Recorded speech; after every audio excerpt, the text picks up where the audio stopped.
If you're looking for intellectual, informed basketball takes and you want to bring in media that knows what they're talking about, look no further than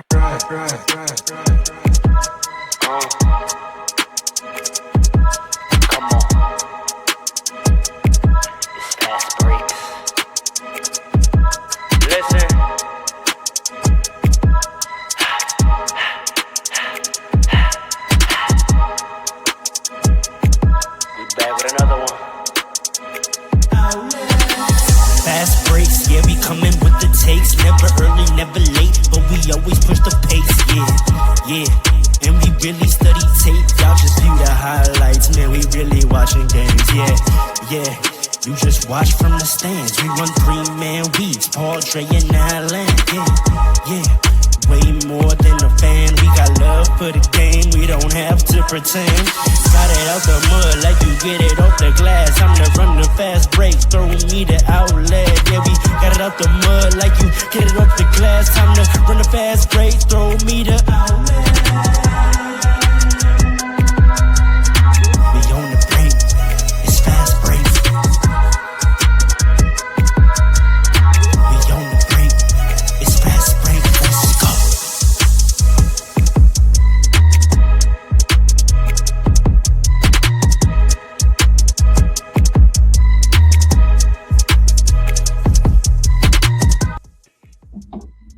Yo. Let's go. Good. Welcome back, Fastbreaks family. We should be having another person be joining us momentarily. We'll be back for another, as Pharaoh puts it, audio adventure. Oh, he's back. Hold on. He's about to just got his job from him. He's got this. I don't know. You did a pretty good job last week, so you got it. Listen, it's my people forget in the earliest incarnations of this podcast. That was my job, and I have happily abdicated the throne to our current host / moderator. So, our boy Ro, mind giving us the honors of an intro? What is he doing? Is that hungover? What are you doing? You did? What are you doing? Or are you mourning? Are you mourning something? Would you like to speak to us? I'm not gonna keep looking in your eyes. Like, tell me what's going on here.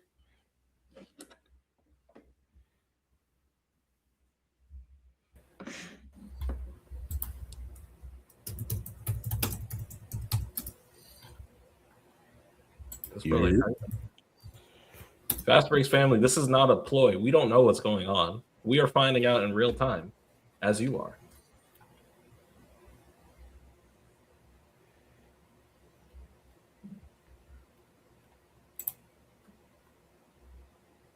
Does his brother know that he's connected? Or disconnected? I don't know what's going on. All right, well, Pharaoh, if you can hear us.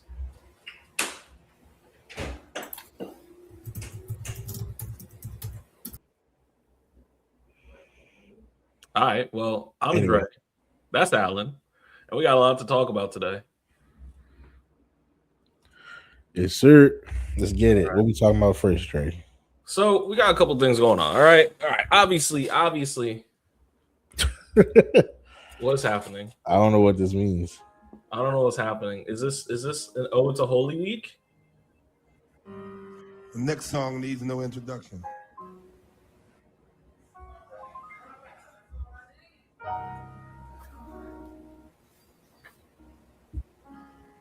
The other day in rehearsal, Aretha began to sing it.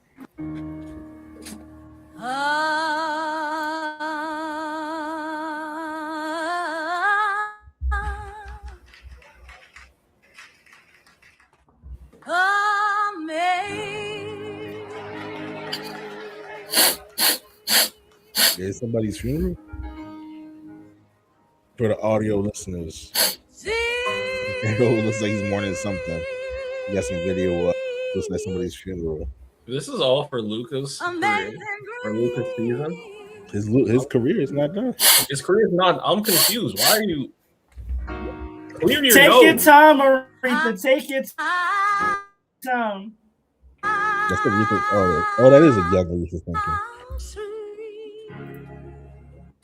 the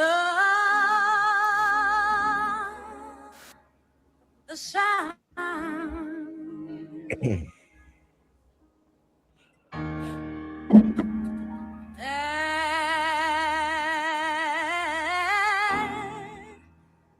that sings. He almost saved us. 40 points a game. 670 points in the month of March. Let me tell you something. Take this down. Take this down. What are you doing? You wasn't going to win. You wasn't going to win the MVP.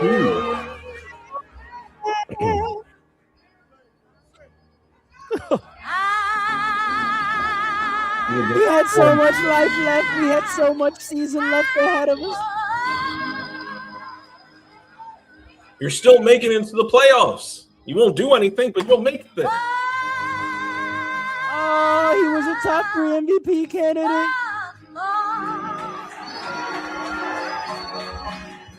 He was the scoring champ. This is ridiculous. This is actually ridiculous.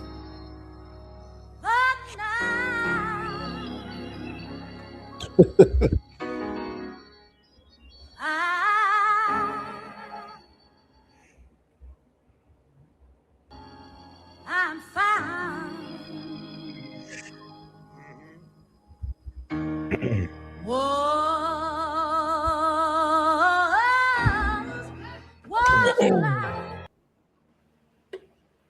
Oh, I was wondering when we were going to start our show.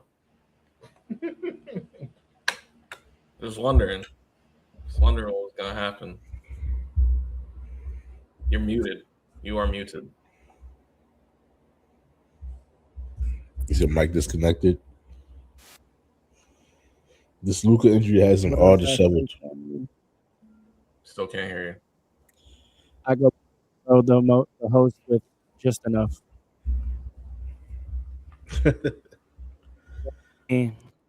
Are these two brothers? One who has not much to be happy for, but at least enough to delude himself. The other who is caught in the delusion and grandeur of a rebuild. I'm so confused. What do I not have to be happy about? It's resurrection. It's resurrection week, brother. I'm more than happy this week. That's Alan. Alan usually has plans. He's also America's favorite Haitian uncle. It's good. Dre wears Monarchs. I don't. You have to stop. You have to stop proliferating. We often go by the moniker Fastbreaks. Sometimes Dre likes to get boards. Oftentimes I like to run out for the fast break, and I'll typically call for an outlet. Are you not calling for an outlet right now? And that's how we usually play basketball. Okay. We got a show for you today.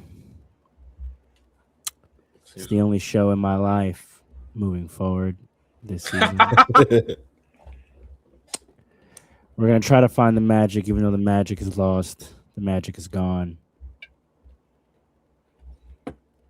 No Luka magic? I'm just here today so I don't get fined.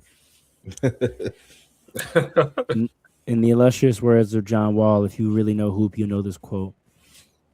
I was real quiet today. He really touched your heart, didn't he, Pharaoh? So vintage John Wall. John Wall is vintage now. Yeah.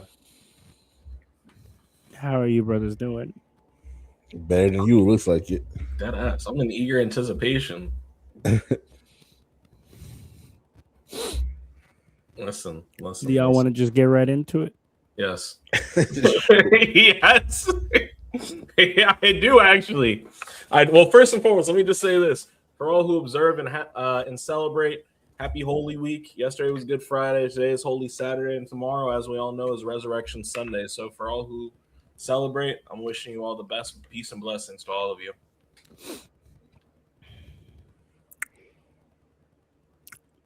Do y'all want to take it away? I've said what I need to say about this topic. That's all you want to say about the topic? Yes. That 670 points in the month of March, 40 points a game, 3 seeds secured. And Top 3 MVP candidate, scoring champ, first team All NBA. And just like that, Lou Dort is a terrorist. All right. He should be arrested for assault and battery. Yeah, but here's the thing. They got the tape on him. A season is so fragile. They got the tape on Lou Dort. You can be peaking. You can be literally peaking in life. And in one dribble, it all comes crashing down. You know, honestly, I thought I had dealt with this with Anthony Davis enough. I felt like the basketball gods punished me with injuries enough in my life. But in the illustrious words of KG, real hoopers know. Why would you show it to me if I couldn't have it? Why would you have the Lakers go 17-2, secure the 3rd seed? Luka looked like an MVP candidate. LeBron finally accepted his role as 3rd option. Austin returned to his all-star form. DeAndre Ayton seemingly understanding what he needs to do. Marcus Smart being first team all defense. Rui Hachimura being a top 5 shooter in the NBA. Luke Kennard being the number 1 shooter in the NBA. Why would you show it to me if I couldn't have it? Because this is not a Lakers podcast, and sometimes things go differently. Listen, injuries are part of the game. This is unfortunate, and my heart is with Luka, not just because of the injury. As NBA fans, we should be mourning, regardless of your fandom. No, with how terrible this season has been, and I've put on record how bad it was. We know what kind of playoff performer that man is. The fact that we may not get to see that this year. No Steph in the playoffs. No, that's true. No Luka. KD is in Neverman's Land. No Ja. Thank God we got Tatum back. Maybe no Cade. There's no timetable on Cade. His goddamn lung collapsed. Yeah, that's true. This is horrendous for the NBA at large, not just me. We should all be a little more disappointed this afternoon. Well, what was the most recent update? I know it got indefinitely, but for sure, all of the rest of the regular season and timeline uncertain, if at all, for playoffs. Is it a full pull? Grade 2. Damn. That might be 6 week minimum. Damn. Can you all survive? Now, if I were to be a delusional Laker fan, I'm sorry. If I were to be a delusional Laker fan, I would say LeBron and AR get us to the second round, and we keep them out all the way to the second round, and maybe there's another resurrection Sunday in the second round. Whoa. Another resurrection Sunday is crazy. If I was a delusional Laker fan, but aren't you? No, I'm gonna follow the path of my father and you pick assume the worst. Delusional. It's over. Which is fair. Pack your bags. Lake Show, yo, Lakers all day. So pick and roll, pack it up. But you don't Vando Vault, pack it up. Pack it up. Luka FC, pack it up. Going to the playoffs right now. Pack it up. All right, man. It used to not matter. When did it not matter? When Luka the Don was playing. Yeah, if you went against Minnesota, y'all getting swept. I'm gonna be honest. Are you dumb? If you go against Dre, without Luka, Dre, answer me this. When's the last time you saw Dre? Answer me this. When's the last time you saw Anthony Edwards play basketball? Probably 2 weeks ago. No, it wasn't. Why not? Is he injured? Exactly. This man doesn't watch basketball, ladies and gentlemen. I don't watch the Timberwolves. He does not watch basketball. I don't watch the Timberwolves. When was he injured? It's been a little minute. I haven't seen Anthony Edwards play basketball in quite a long time.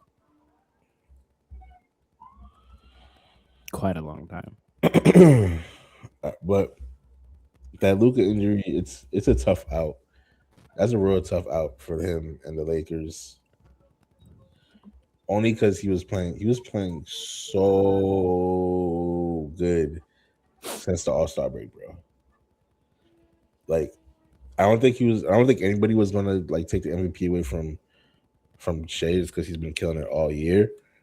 But if anyone had like an opportunity to, it was Luka. I'm not gonna lie.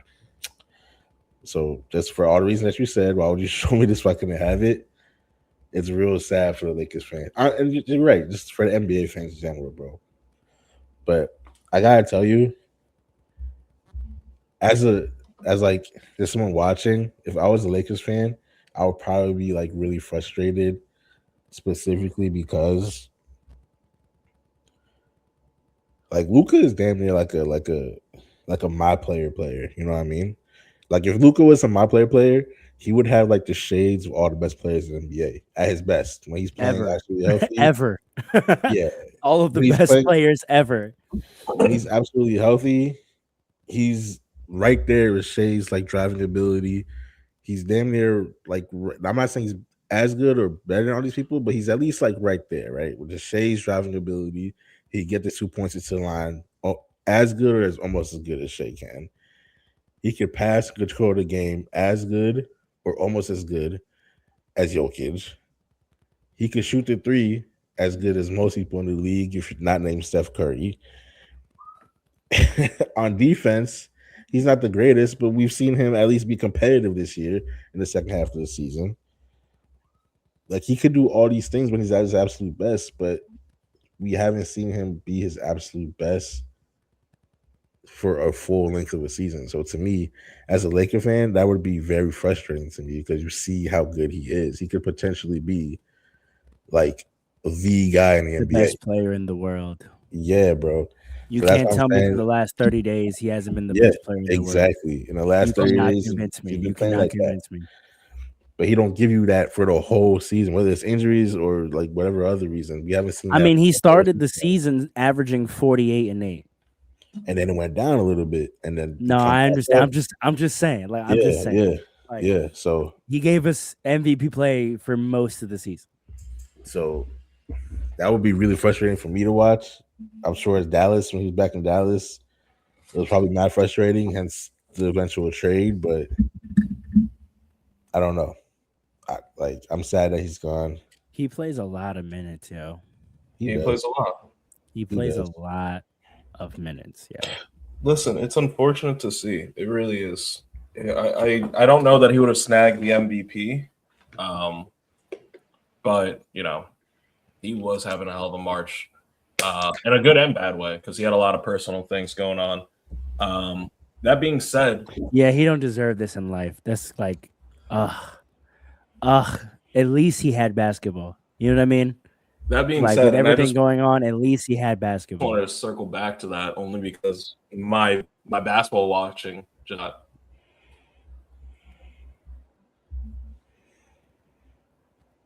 Do y'all hear me? Hold on. Mm-hmm. Now you kind of stop. Can y'all hear me? Yeah, can hear you now. All right, hold on. Yeah. So what I was saying was, and just to go back only because my basketball watching was just called out. He did play 2 weeks ago, Anthony Edwards. He played against the Thunder on March 15th. And he came back. He was not going to let that go. Don't call me out on that and be wrong. That's not 2 weeks ago. Don't call me out on that and be wrong. So That's like I not said. 2 weeks ago. That's not 2 weeks ago. March 15th? Count the days. March 15th. Count the days. It's a little over 2 weeks ago. It's a little over 2 weeks ago. Oh, okay then. Oh, so I'm sorry. I'm sorry. I wasn't specific enough. Let me give it to you. 18 days. 18 days specifically. Yeah. It's closer to 3 weeks than it is 2 weeks. That's the hill you're gonna die on? It's just math. Okay. So for the specifics of Pharaoh, then how many games did he play before that game? Before that game, he played 58 games, I believe. Are you sure? Yeah, because he played Monday, which put him at 59, and then him missing on Thursday put him at ineligible for awards. And you think the Timberwolves are gonna do anything in the playoffs? If he comes back, yeah, I do actually. Someone who's been in and out all year. Yeah, I do. I mean, 59 games is not out all year. He's definitely missed. I said in and out. Oh, in and out. Okay. If he comes back healthy, I don't know. What's his injury? What's his injury, by the way? That I don't know, actually. Is it those ankles that have been giving him issues in his entire career? I'm sorry? Is it those ankles that have been giving him issues his entire career? Well, him missing Thursday was due to illness. So how about before that? I don't know. I'm not going to look it up right now. Does he need to be fully healthy for the Timberwolves to beat the Lakers without Luka? You tell me. Probably not. I'm gonna be honest. Yes, how you feel? That is actually how I feel. The Timberwolves who we've swept this year. Did you sweep them? It's not just play? to me. It's not just Anthony Edwards though. They're also missing Jaden McDaniels. I don't know how well he's that's a big piece. Oh, that's a big piece that to be missing. So I don't know. Huh. Oh, right knee patella pain and illness. So it's knees and ankles. That's tough. Huh. That's tough. So he might not be coming back then. Has that been ruled out? Huh. How's Julius Randle been playing this year? I'm sorry? How's Julius Randle been playing this year? Just like Julius Randle always does. Has he? I just saw him have a stat line of 21-7, so yeah. Oh, what shooting percentage? I don't know. You tell me. Huh. You tell me. Interesting. I don't know what's interesting about it. I don't watch Timberwolves games like that. Would it be Lakers, Minnesota in the matchup? Yeah. Right now? Most likely. Yes. That's most likely what it's going to be. We're not losing the third. We have all the tiebreakers, so it doesn't really matter what happens unless the Nuggets or the Rockets somehow win more games than us in these last 4 games. Right. Yeah. I highly doubt it. Hey man, it's possible. It's 5 games. 5 games left. Highly doubt it. Let's see. What do you think about the overall 65-game conversation? Anthony Edwards is now ruled out. Luka's representation is applying the league for an exceptional circumstance exception, citing most prominently not just the injury, but the fact that he missed games not due to injury, but because he flew to Lithuania for the birth of his daughter. He's Slovenian. Sorry, Slovenian. And he was back within 2 days. He only missed, 2 games. That on top of the injury, plus how well he started the season, they're saying, he's put in enough season to be considered for all the end of season things. What do y'all think? I mean, we've talked about this in the past with 65 games being a hallmark. I just don't. What would be the alternative? San Antonio twice and OKC for Denver in the last 5, by the way. For Lakers? For the Nuggets. They have San Antonio twice and OKC once. So I don't think so. That's a very tough Never know the rest, because those teams are 2 locked in teams, so they might do a rest, but let's see. Wemby's going for MVP. He's not resting for shit. Not at all. Weird. But for the Nuggets, what's the alternative for a 65 game? Well, let's piecemeal it. What do you think about this exceptional circumstances argument? I don't know. It does exist already in the bylaws. I think this may be the first time someone's applied for it. What do you think about this as a rule, and what do you think about Luka's argument to have it applied? I think as a rule it makes sense because there are sometimes exceptional circumstances. Such as extend. Well, I mean, you can always take a leave of absence for the team. I don't know. It's more about the qualifications, really. I don't know if flying to see the birth of your daughter necessarily qualifies, but if it hasn't before, it probably should. I mean, what would qualify then? Probably death. I imagine of a loved one, but like life and death. I feel like life and death. Like those are two. No. I agree. I'm not saying it shouldn't qualify. I'm saying I don't know what qualifies. I don't know the parameters of this rule. I mean, I don't really have any thoughts on it. If he qualifies and he gets it, that's all I really have on. Okay, but all right, so just really quick, even if he gets the exception with the daughter, that's only 2 games. I don't think he's still to qualify with those 2 games, right? He would. He was 1 game shy. But he's gonna be missing the next. He's gonna miss the rest of the season. 5. So I don't think he won't qualify either way. No, he would. That math don't make sense to me. It's what it was is that he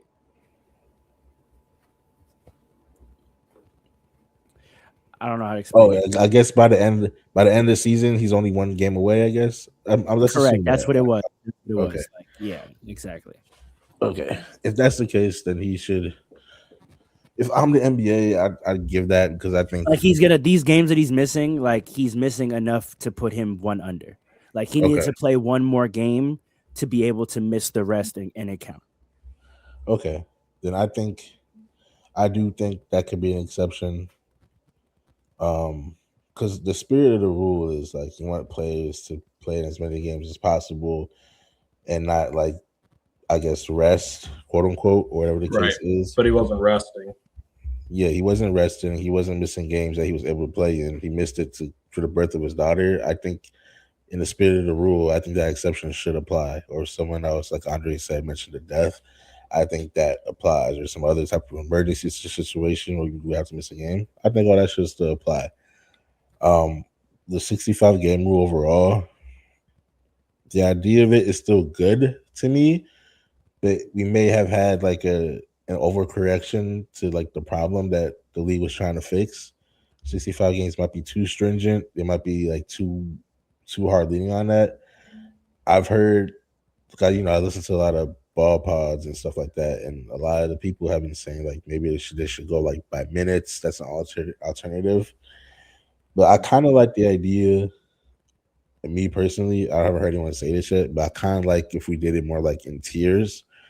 Like, yeah, Luka's missed 65 games. Maybe he should have qualified for maybe first team, but maybe let him, keep NBA MVP qualifications that he could qualify for like maybe second and third team. Like you know what I mean? Because at this point now, so many people who played really good ball this season are unqualified now. Like you got Kate. There's no way Kate Cunningham should not be in the running for MVP or NBA first team because his leg coming out. Yeah, history's gonna look dishonest. Like Yeah, if we look at the first team this year, that's just not gonna be accurate to what everyone contemporaneously understood to be the case. Right.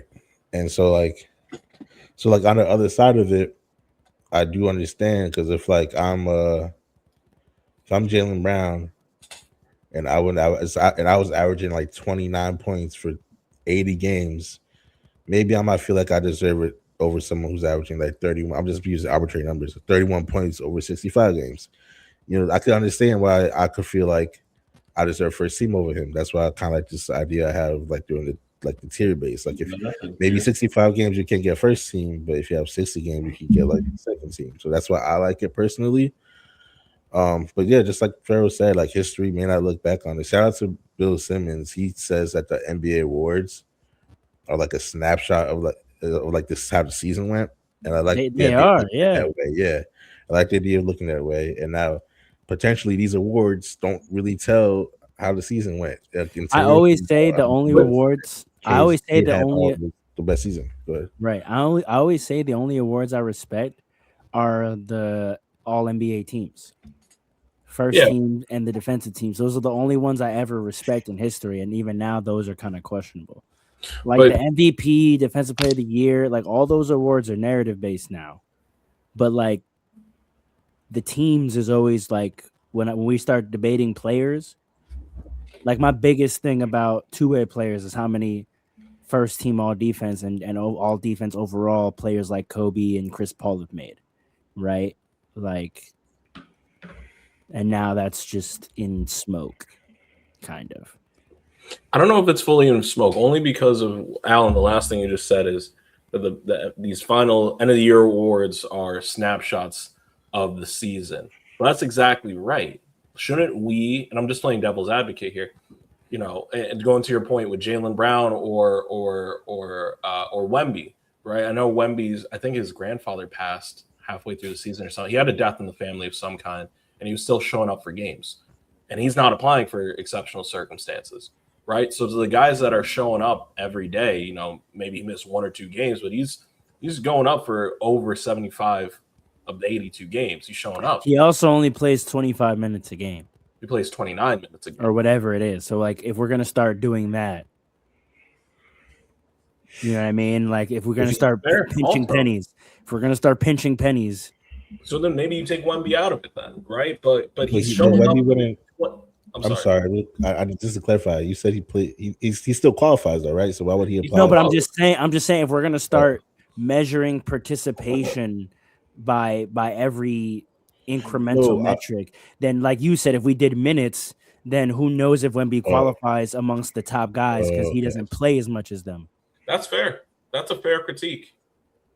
But he's still showing up for. I mean, even at 30 minutes a game, he's got guys beat. He's got some guys beat for by at least 10 games. You know what I'm saying? Yeah, but okay, but if you added that up, right? Okay, you showed up for 10 more games, but what if, I don't know if the math works out, what if there's a guy like let's say Luka actually ends up having played more minutes of basketball at the end of the year than he did, even with the 10 more games, because he plays fucking 34 minutes a game. How many minutes?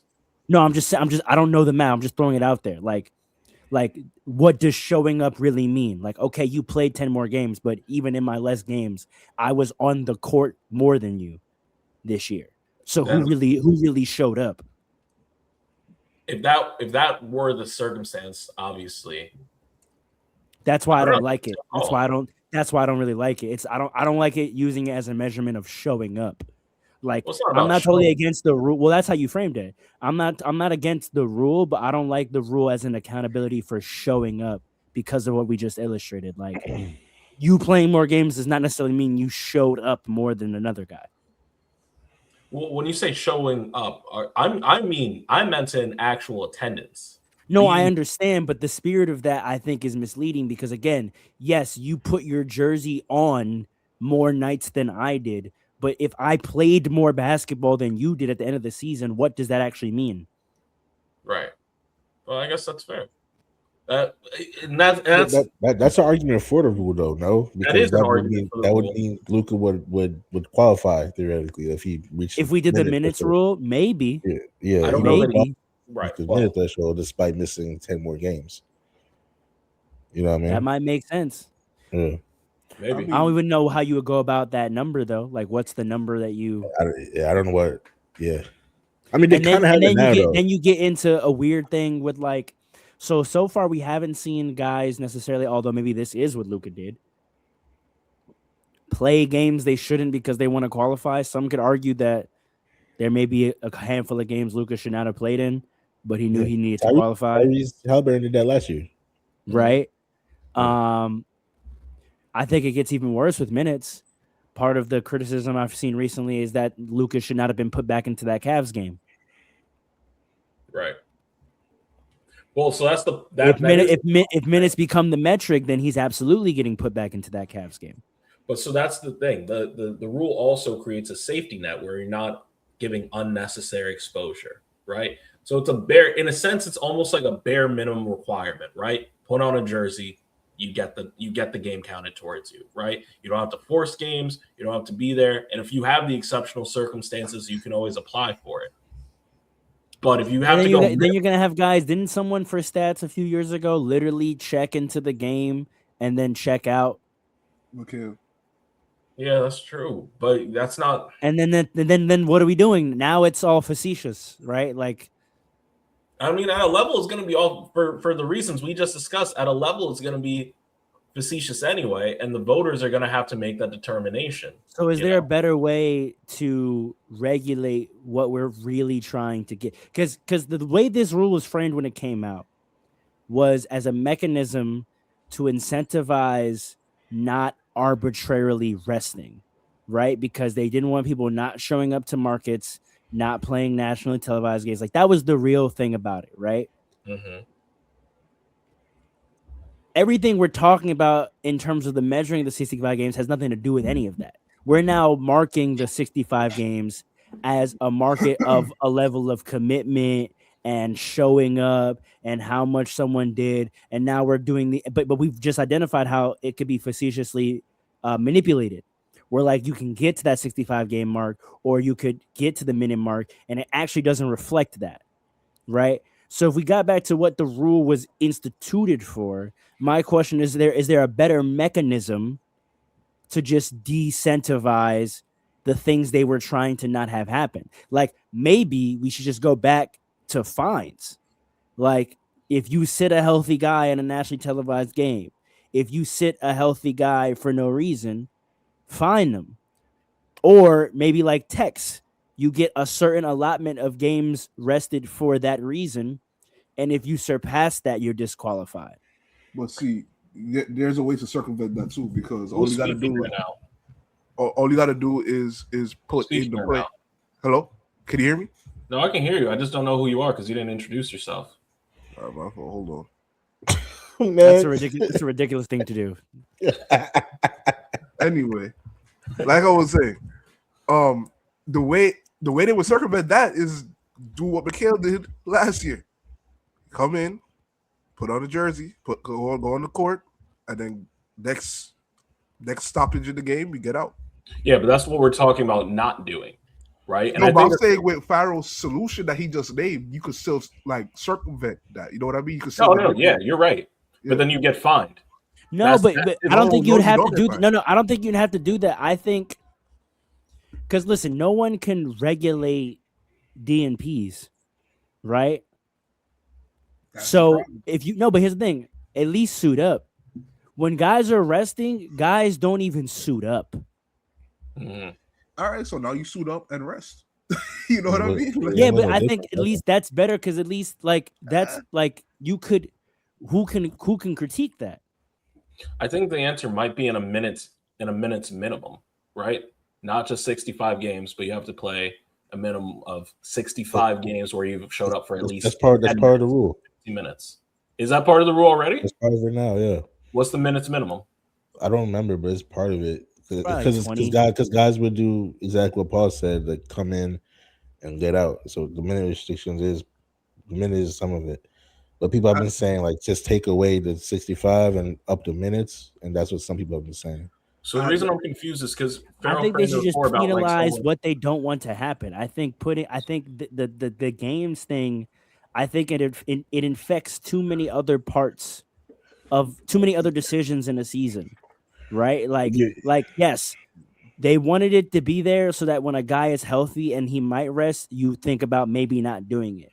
But now I also have to think about it in several other scenarios. I could be hurt and I have to think about it. I could be having bad travel. I could be ill. I could have family obligations, and I now have to think about it. And I don't think guys should have to be thinking about end of season awards and qualifications and all that in all those other scenarios. There's got to be something else that makes them pause before resting that also doesn't make them pause before handling all the other types of business they have. Well, okay, so I want to respond to that really quick. Like, I don't necessarily disagree with you, but if I'm the league, penalizing them after the fact doesn't necessarily prevent it from happening. You know what I mean? If I'm thinking about it from like the league's perspective, like their whole thing is how do we stop? They don't want to cure it, they want to prevent it. So like, if that makes sense. Yeah. So guys would still do this, and we find them afterwards. The damage is already done because you just missed this big market. Correct. But because I agree with everything you said, I don't think guys should like do this. The players shouldn't have to worry about this. So that made me think about then maybe the awards shouldn't have anything to do with the contracts done. Because you're right, that's not fair that they always gotta think about this. Like I'm losing out money on this, I'm risking myself because now my more money is in jeopardy for me, and I don't think that's all the way right. Them and the NBPA should really consider in the next CBA, which is a long time from now, that maybe the end of the awards shouldn't really have anything to do with like your contract eligibility, because that's it. At some point, it kind of becomes unfair. Because I understand you gotta understand the league's point. Like you're in MSG and you sitting out this game for rest. Like, nah, if I'm Adam Silver, you can't have that. But then at the same time, if I'm a team or if I'm a player, I have to protect my player. I really feel like he needs rest because our team doctors are saying this, and he's at risk for a larger injury. We gotta do what's best for me. And then at the same time, the players like, well, penalize the team. Why are we penalizing players? Because often they do that. These are team decisions, right? How about you take draft stock, or you take like trade permissions, trade exceptions, Like, penalize the team, because it's not like these players are, to a man, all these players saying, like, often it is not their decision when they're doing rests. Or I do. I don't fully believe that. I absolutely do for the large majority of players. I think for the large majority of players, most of them, if no one said it, I don't think there's not one player in the league outside of LeBron who literally has a built-in exception to the rule. They literally created a grandfather rule for him and him alone. Outside of him, I, in my mind, cannot imagine a professional basketball player walking into the front office the day of a game or a day before a game, be like, yo, I think I want to sit this one out. I'm tired. I refuse to believe that happens. Absolutely not. There's no way. There's no way. There's no way, bro. They do it the day before. There's no way. You actually see NBA players asking to not play in a game? No way. Players don't take themselves out. No way, bro. No way. I can see it. I can see it for like a 35-year-old player who's about to play the Wizards. What 35-year-old is really playing that much anyway that matters that he would be we were talking about in terms of KD ain't missing no game. Are you crazy? Are you crazy? Have you all said the quiet part out loud yet? We're getting there. Bro, so first of all, think about the player we're talking about. The players who they don't want sitting out are the stars. They don't want them sitting out of the big markets, right? So there's not a ton of 35-year-olds that are in that category we're talking about. There's really two, KD and Steph, right? Right? Do you think it's in either of those players' DNA to sit out a game voluntarily? Honestly. Hold on. Honestly. But when did this rule come into play? A few years ago, when they were late 20s, early 30s. And I definitely don't think it was in either their DNA to sit out when they were in their 20s or 30s. So what, like, even more to my point, like, there are definitely players that were name like, them. I don't feel, put names on the bullets because I don't believe it. But Kawhi Leonard. You think he doesn't want to play? You think so we got to say to the front office and say, I'm healthy, but I don't want to play? It's not so much I don't want to play. It's I feel like this is what I got to do to save myself and be better for when I need it. And you think that's a decision they're coming to, bro? I think some of them don't want to play. I think some of them don't want to play. I think some of them don't want to play. Paul, you have to put a name on that bullet. You're accusing NBA basketball players of not wanting to play. Listen, hold on. You think Kawhi doesn't want to play basketball? Let's say the quiet part out loud. This was not happening generations ago. The old heads are right. The reason this rule exists is because of the very things that we sometimes complain about. A lot of people are complaining about with the league. It's whacker. People are questioning their love for the game now. Can I challenge these players' that, though? love for the game? Can I challenge that though? Do you know what also happens contemporarily in basketball that old heads didn't have to deal with? What? Someone was just saying this. LeBron was talking to somebody, and he was talking about what NBA locker rooms and practice facilities looked like when he got in the league and what they look like now. He says when he got in the league, when you went back into the training room, there was one trainer and an equipment manager, and maybe one player had their own personal trainer, and usually it was him. He says today, when you go back into an NBA locker room or a training facility, there is a staff of 50 people. So what's your point? The teams are involving themselves more in player health management decisions. Back in the day, there was no one on a team staff to tell a player he couldn't play. The trainer would ask you, "Are you good?" And the player would say yes or no and go. Today, players are getting scanned, prodded, and examined, and a team of 12 is reporting to the president of basketball operations, giving them a detailed analysis and telling them they should not play. I can actually mark this from my own experience. Back in the day, when a coach would talk about a player's status, they would say, "We'll see what they say. We'll see how they feel." Now, in a coach's press conference, do you know what they say? Well, I'm gonna wait to see what medical tells us. They don't ask the players whether they want to play or not. They get cleared or not by the medical team. The teams are deciding whether players play or not more than in the past, and they're putting it on the players when now the structure of NBA organizations is completely different. They are not allowing these guys to play. I refuse to believe that's what you refuse to believe? I refuse to believe that if a superstar player feels good and wants to play. It's happening right now. Who? Giannis. The Bucks are being investigated because he publicly came out and said they are not letting me play and I want to play. Right. He's just the first person. Right. How often does that happen that it comes out? They are on board. They are in tandem with the brother. players. I think Giannis is just the first to say it. I think Giannis is just the first to say it. I think he's just the first. Actually, Kawhi alluded to it too before. Kawhi said it. Zion said it at one point, but I didn't believe it when Zion. None of them said it. So how does that prove your point? We've had several. He named 2 other players. Zion said it. I remember that actually. I'm so happy Dre pulled that. Remember that playoff run? The Pelicans were looking nice. They almost took out the Suns in the first round as a 7th seed. I remember this. And Zion literally in every press conference was like, I can't do anything about it. I have to do what the team tells. They're telling me if it was me, I'd play right now. He said it.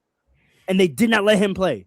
So we have historical examples. These teams will not let these players play. And I'm not trying to hear, he's a star, whatever. We've had a whole argument. We've had a whole long-standing conversation this entire season about how the dynamic between superstar and organizations has shifted.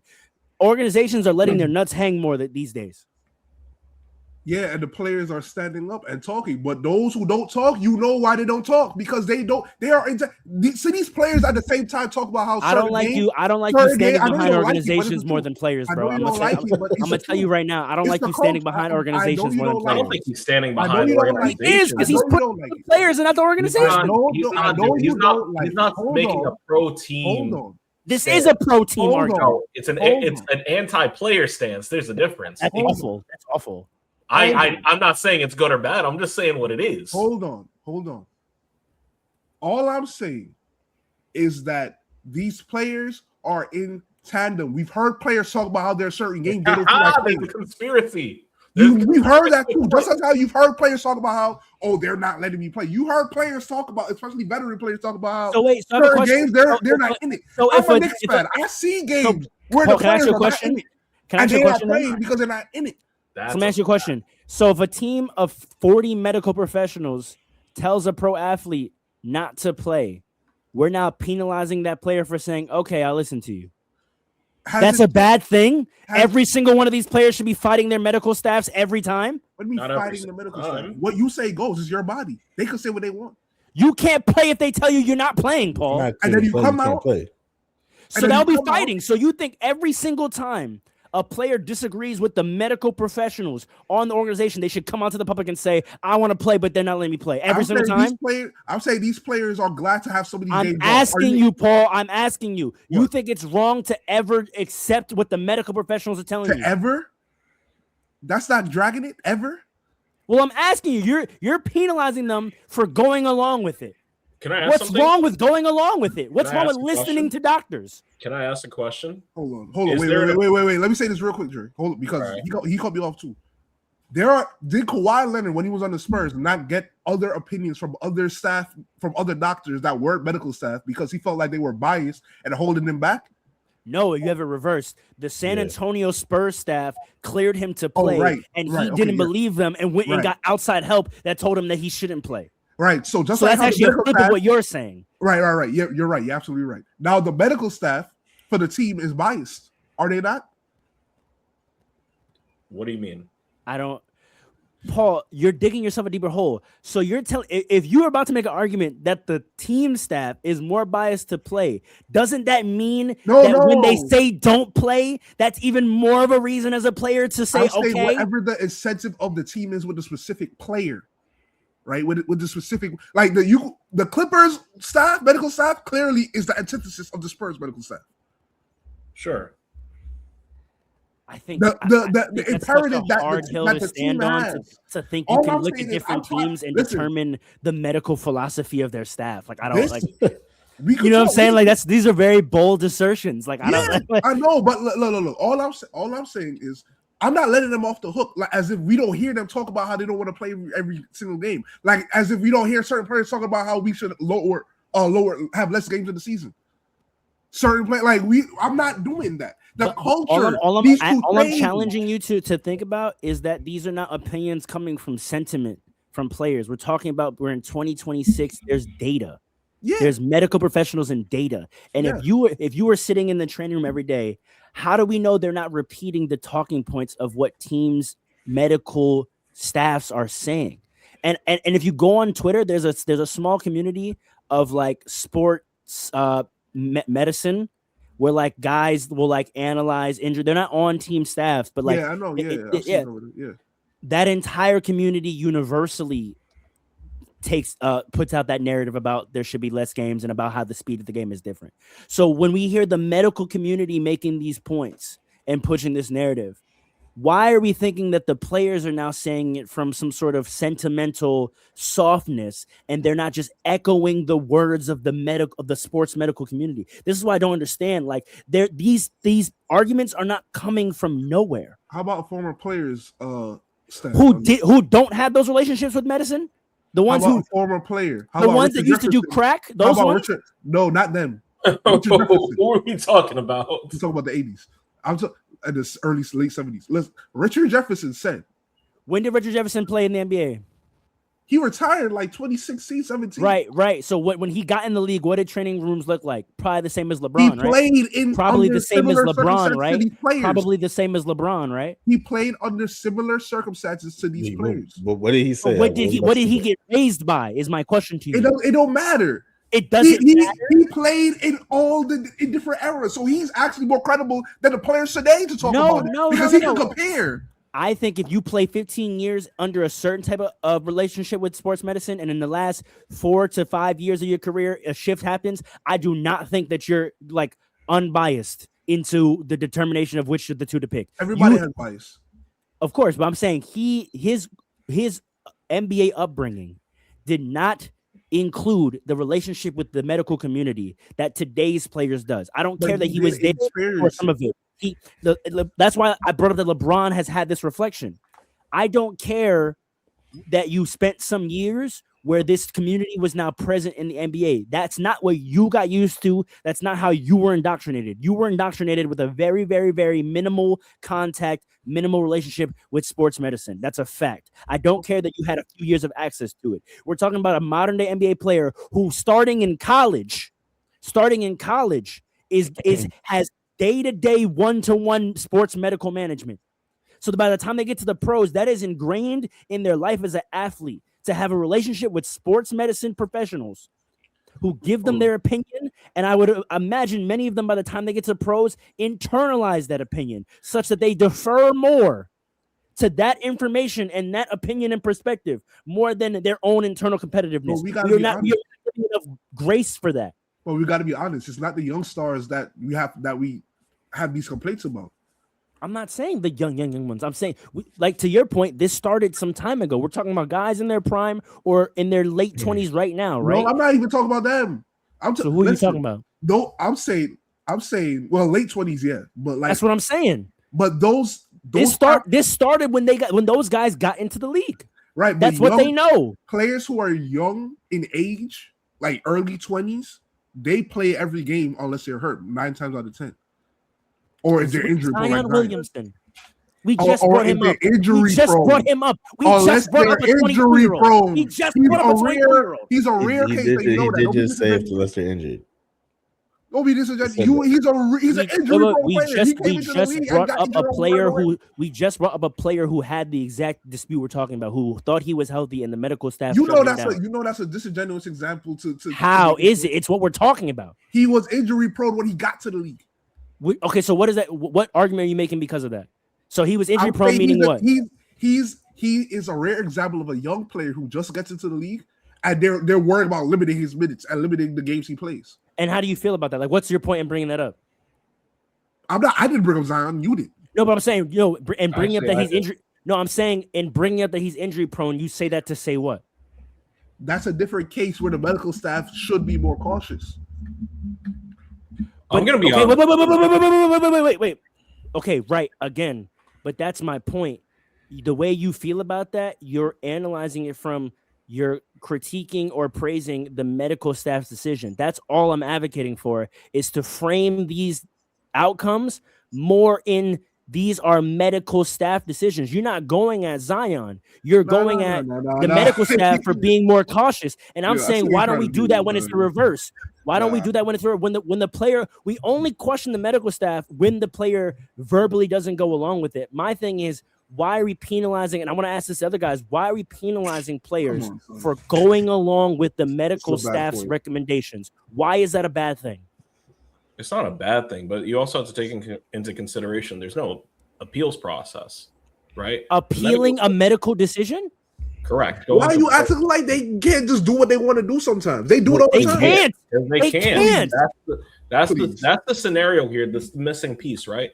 So He refuses I to acknowledge that. Yes. So I hear what you're saying, Paul, but to the point is, if the medical team does make a decision, there really is nothing the player can do about it, except go to the public forum. There's nothing to disagree on. There's They're not about to put their jersey on anyway and walk up to the court, bro. Hold on. Stop. Paul, what are you saying? I'm saying that you said go to the public forum. Yes. That has an So you want them to do that every single time? That's the only. Hold on. Paul's You point, literally. that is If you have a I just problem let y'all with the go rule, 15 minutes. Go ahead. To Paul's point, I'm going to be far quicker than 15 minutes. Go ahead. Go. Process. The only form is to go to the public and say, hey, this is what I want, but I can't do anything about it. To answer for Paul, that's literally the only thing I can do. They can do. But Paul's kind of saying, and this is kind of an indictment on certain players, they don't want to do that. Yes, the Giannis's of the world will come out because he's a big enough face, a big enough name, and a big enough voice. He can make that statement. Zion had enough expectations that if he comes out and says it, people will hear him. But I don't know if it's necessarily the smartest thing to do. But overall, I don't know how it impacts whether or not the teams are making a decision or the players making a decision. I think we kind of got off the point because how does this impact whether or not we're going to maintain the 65-game rule? It directly impacts it because, again, even the way we're framing the room and the need for the rule, the whole conversation is at least layman-wise in the public, a discourse of player decision. And then there's only player penalty, right? If a player misses 65 games, the only entity that gets penalized by that is the player. They lose out on All-NBA. They lose out on MVP. They lose out on money. But what I'm saying is we don't ever analyze this this is a team decision standpoint, and the team can do this to a player, which was the point I was eventually going to get to. A team can do this to a player intentionally to save themselves money. And we're going to talk about it like that player didn't show up, quote unquote. Jaren Jackson got traded because they were either going to trade him or they were going to do that. He was up. If he made any defensive team this year, he was going to get eligible for an extension that the Memphis Grizzlies absolutely did not want to pay him. Gilbert Arenas talks about this all the time. They say it's part of the reason why Austin Reeves got held out as long as he did this year. Because they knew he was going to qualify for an All-NBA team, and then the money he could ask for would be greater. That's what I'm saying. That's why to connect, Dre, that's a great question. That's why I want to connect these two pieces of there's many reasons why we need to put this at the feet of the organization as well. They're using this rule as a manipulation, and also we don't put enough stock in that the outcomes that result in the need for this rule are often team-led. We keep putting at players, and then my last point is, Dre, again, even when you spoke for Paul, you're in terms of their only option, you're still framing it as what the players should do when they disagree with the medical staff. Now, your critique of that situation, I don't necessarily disagree with.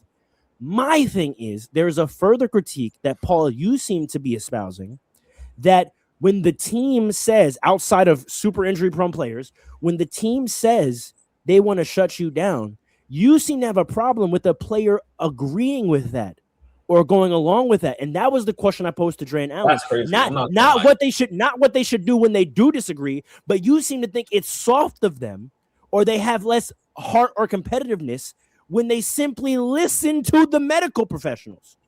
That's what I don't understand. What's wrong with going along with what they say? I don't get it. Listen, you can say what you want. All I'm gonna say is this: Giannis has the league investigating the Bucks.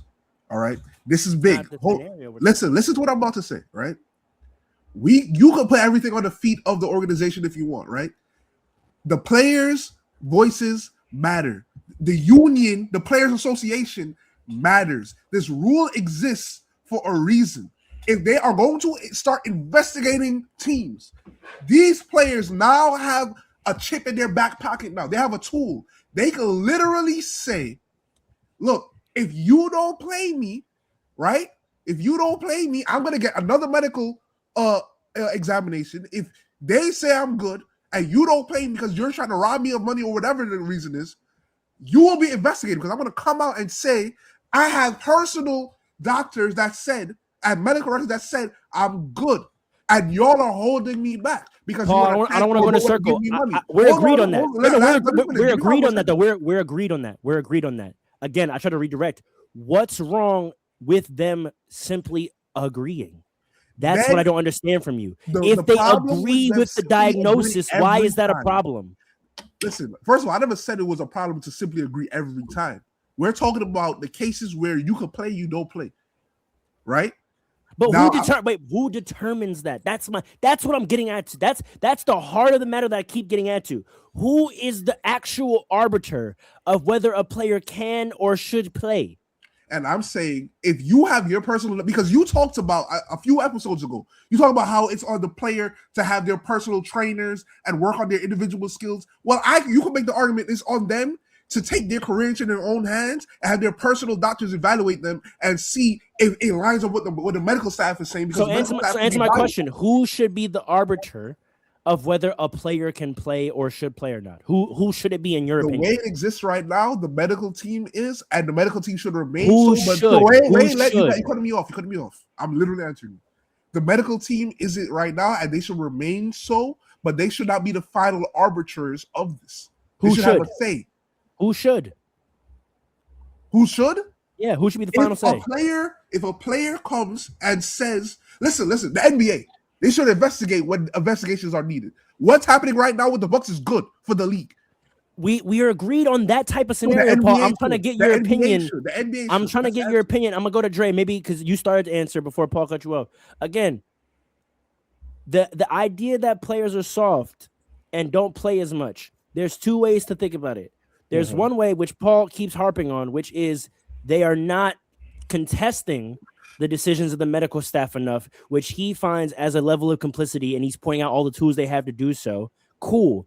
It also seems like he's throwing in the bucket of complicity when they simply go along with it or agree. If the medical staff comes to them and say you shouldn't play, and they are like, you know what, that sounds about right, I won't play. He seems to be faulting players for that too. And he's thinking that scenario contributes to this narrative of them being soft and not wanting to play as much. My question to you, Dre and Alan, is that true? Should we say more? So first and foremost, right? We keep forgetting this isn't a high school basketball team. This is a professional organization. If there were players bucking back, generally speaking, that would not make it to the light of day unless you have a Giannis go in a press conference and say, these niggas won't let me play. Thank you.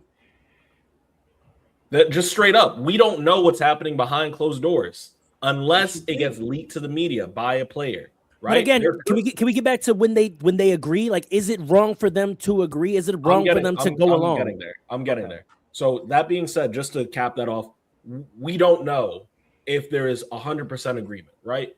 But in the event that there is 100% agreement, right, you also have to take in consideration that they might have gotten second opinions outside of the team. You have to get into consideration that they actually have gone through and listen. Hey, listen, wait a second. This is a top expert over here from NYU, from somewhere else. Langone, from Cedar Sinai. You know what I'm saying? Like someone telling me I got a grade 2 hamstring injury. I'm out. I'm not fighting that. I can feel it. I see it. I'm not fighting that. There's not a lot to happen. This isn't rocket science. I can't walk. Like what? Like I can't walk. It's over. You think that's why this is a discussion now because of that? I don't think that's why. What are we talking about? What are we really talking about? Paul, can I answer that? Wait, can I answer that? And then Alan, you go. Yes, okay. I think that, like I said before, the sports medicine community has grown. The amount of data and information they have about bodies and the impact of sports playing has grown. And I think different decisions are being made contemporarily. And I think the outcomes that come from the decisions are being laid at the feet of the players, as if the players just don't want to play anymore. When really data and science has advanced to where these decisions are being made jointly by these staffs and these players, that playing less makes more sense. And the only people getting flack for it, are the players for going along with it. Like it's a problem to go along with science and data. You admitted that they have agendas, so it's not pure science. You just admitted that. The agenda would go to them playing more than anything. Hold on. That's why I'm like, when a team shut the guy down. That's not the agenda you brought up. You said I'm using your words. Hold on. Alan, please jump in, please. Before we get into another tangent about this, we kind of all talking past each other. The 65 game rule exists for a reason, right? The reason is whatever. I understand what you're saying, Farrell. You're saying this rule is hurting a group of people who fit this box. Right. I think the best way to like deal with this situation, maybe the rule should still be in place. They have to just amend the rule because the rule kind of has to be there for all the reasons Paul has to say. To me, it seems like we just have to amend the rule in some way. Maybe bring down to 60. Maybe 65 games is too much. But at the end,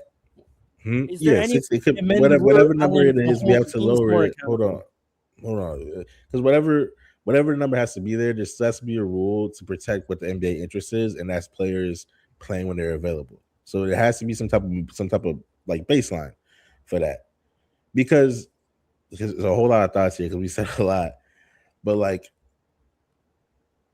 I don't think it's always as what you're saying, Farrell. I don't think it's always a situation, or even mostly a situation that a player just has to listen to the medical staff, because for a couple of reasons. Number one, when you have an All-NBA level player or a couple of All-NBA level players, I think the best interest in both parties is to play. Like the team wants you to play because they want to win, and so tickets the player wants to play. I think it's very rare that I don't think it's very not rare, but I'll say it's not very often where those interests align, where the team doesn't want you to play. Now, if it's a situation like what you talked about with Jaren Jackson or maybe even Austin Reeves now, that has to be brought up to like the NBPA. You gotta bring that up to them because that's crazy. I didn't even think about that, and that's a crazy situation. It's been happening on the low.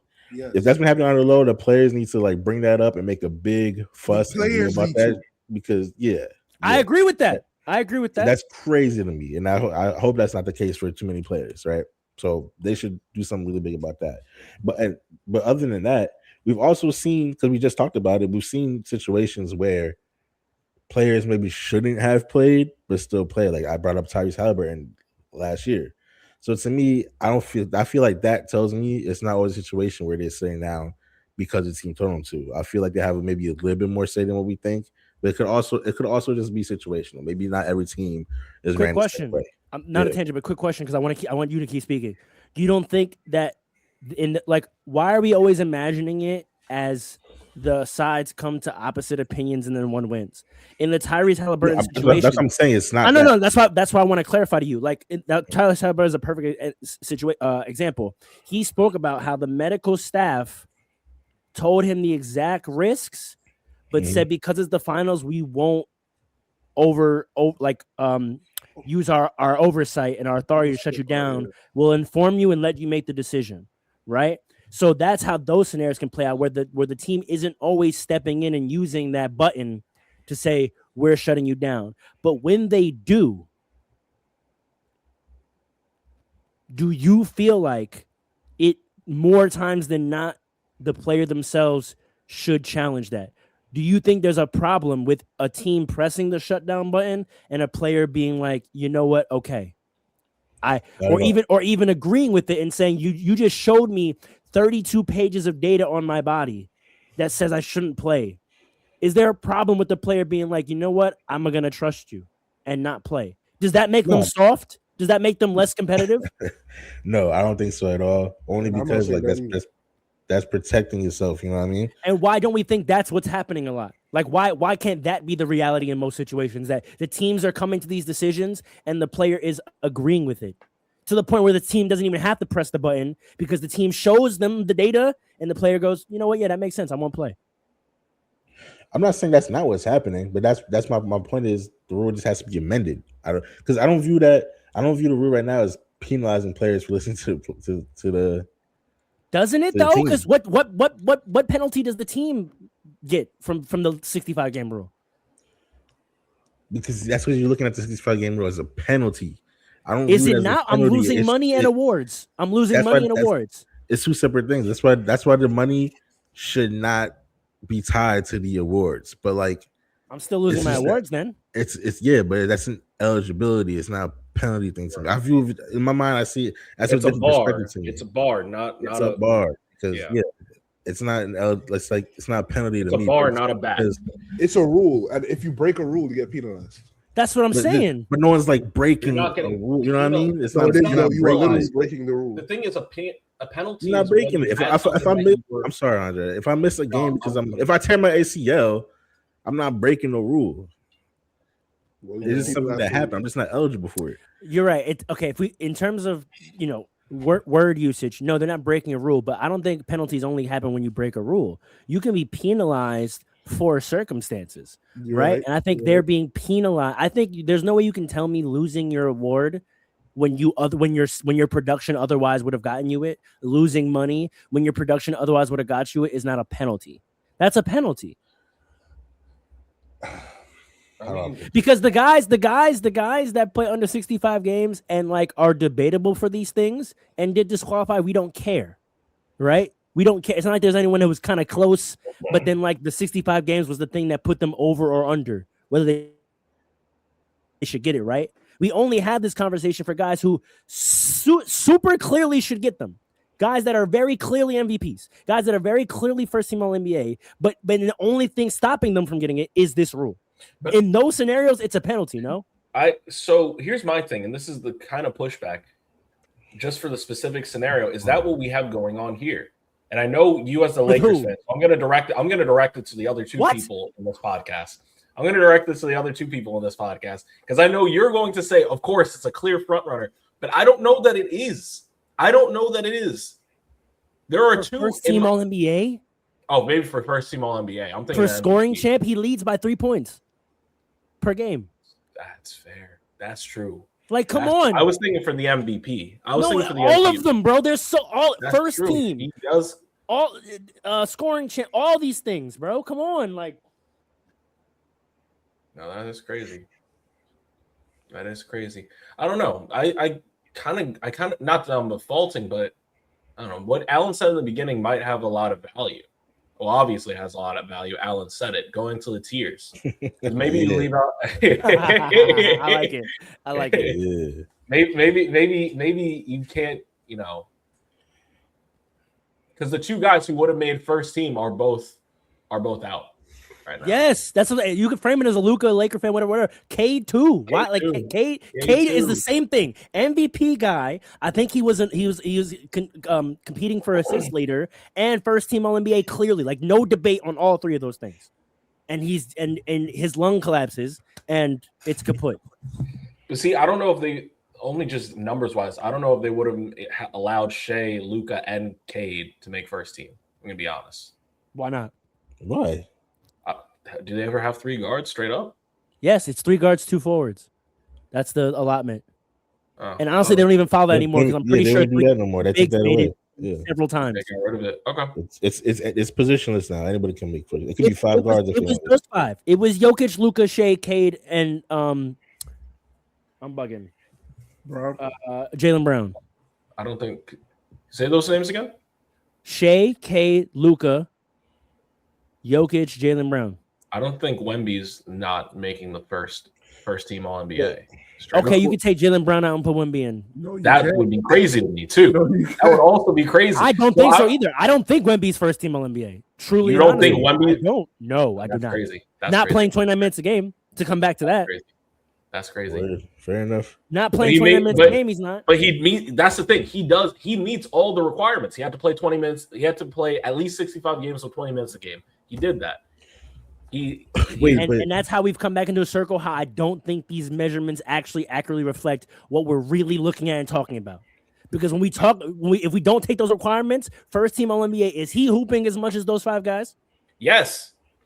Is more in a lot of ways. He literally is not. He's literally not hooping as much as those guys. He's averaging 24 and 29 minutes. That's crazy. Crazy. Whether it's crazy or not, you're not hooping as much. Yeah, I can't put Wemby on the same level as those other guys, man. What is hooping? Those other guys been going crazy. Is it productivity or literally playing basketball? Playing ball and being nice.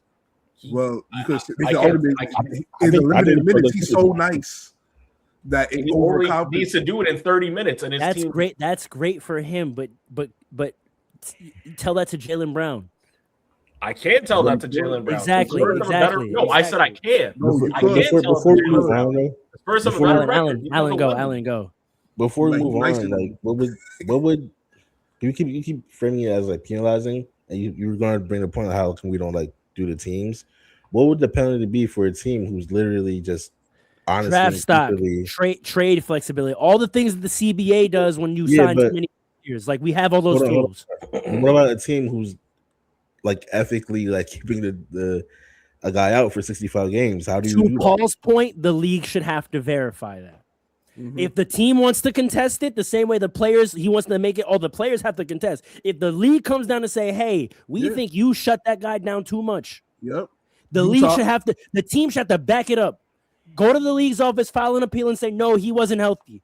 Or you lose your goddamn draft pick. Stop always taking the money or taking the thing from the player. Take some shit from the team, bro. The same way the CBA does. They find a team. But to your point, maybe more should happen. But I just don't know how often that is to what you're talking about. But, see, here's the problem, right? But like, to your point, I do think there should be more harsher penalties if that happens. See, here's the thing, right? Like, this is good for the debate for the podcast, but in reality, there is no perfect situation or solution, I should say, for this, right? So should the league just leave it alone then?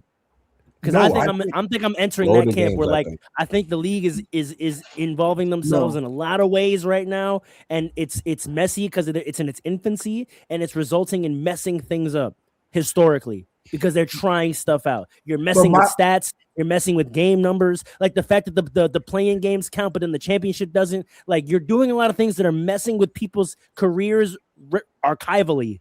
Yeah. Until you figure it out, and I don't like it.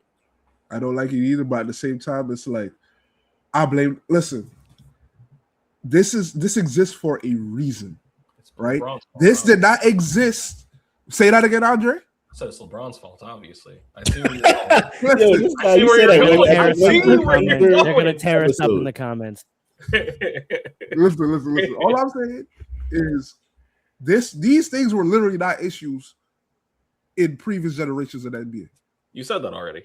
Right. I know, but I'm trying to like bring this home. Like this was not an issue, right? Now you could talk about how the pace of the league, the speed of the league, all of these things. I would then bring up what Richard Jefferson said. And Richard, I mentioned it, but I didn't literally say what he said yet because I was cut off.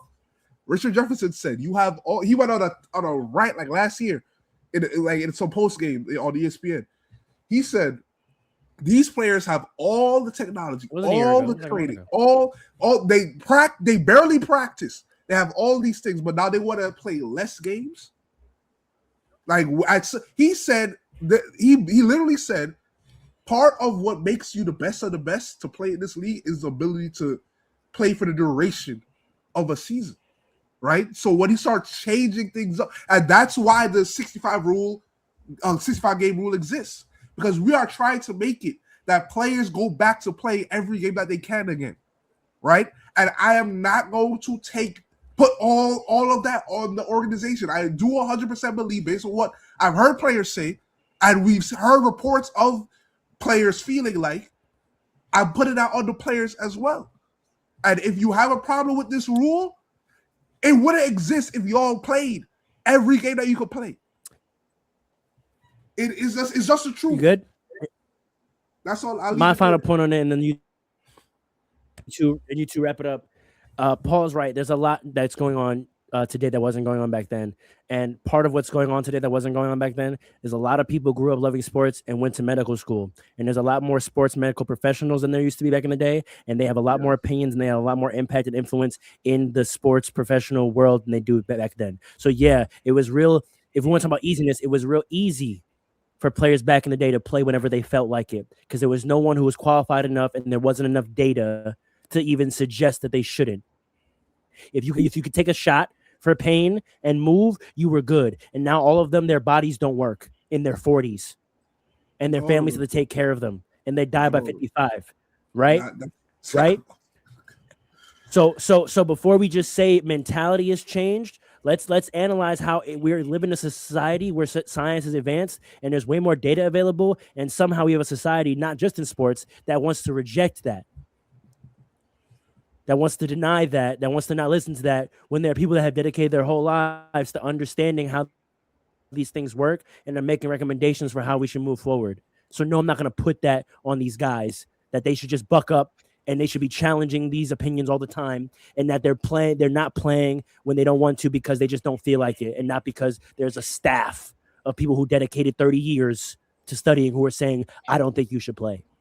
Because I bet you all these tough guys, I wish one of them would have been in the locker room and tell 10 doctors to their face, I'm going to play anyway. Not Ben Simmons. Who was I gonna say? Ben Wallace would have done it. That's all I'm saying. Yeah. MJ would have told him to get out. You had to tell one trainer who had a physical trainer certification, not even a degree, that you were gonna play. Homie was like, all right, cool. I mean, I think you should stretch, but like, yeah, sure. I'm talking about guys with PhD in this shit, bro. Telling you how this muscle connects to that muscle and how 7 more minutes on this muscle it's gonna tear, and you're gonna be like, nah, I'm good though. Like, come on, bro. They still have biases. All right, let's move on. I know. I'm just saying we framing it as if these guys are just blowing it off, like there isn't a new element in the sports world that didn't exist. It didn't exist back then. Last points, Drain Allen. Should we move on to Jaden Ivey? Lower it down. That's my last point. Make it 65 to bring it 60 or 55. I don't know, but lower it down. Or NBA, hit me up. I got the tier idea. What's the qualifying for stats? You know how the leaderboard you have to hit qualifying to be on the top 10 or something, like you can't play 10 games and average 30 and be in the league. Yeah, I think it's certain. Why isn't it the same? Why is it the same thing? Good question. It might be. That might be it. I don't know, but good question. There has to be a certain amount of games. Right? Well, no, it scales. It scales, right? Because if there's only been 10 games, it can't be 65 games to qualify for leaderboard. So it has to scale. Feel me? Good. Yeah, good question. It's probably a percentage of the games. Yeah, you're right. They should do it like that. Probably. Or maybe not. I don't know. This man, Nomad, is a Clippers fan, so you've seen enough evidence. I was right.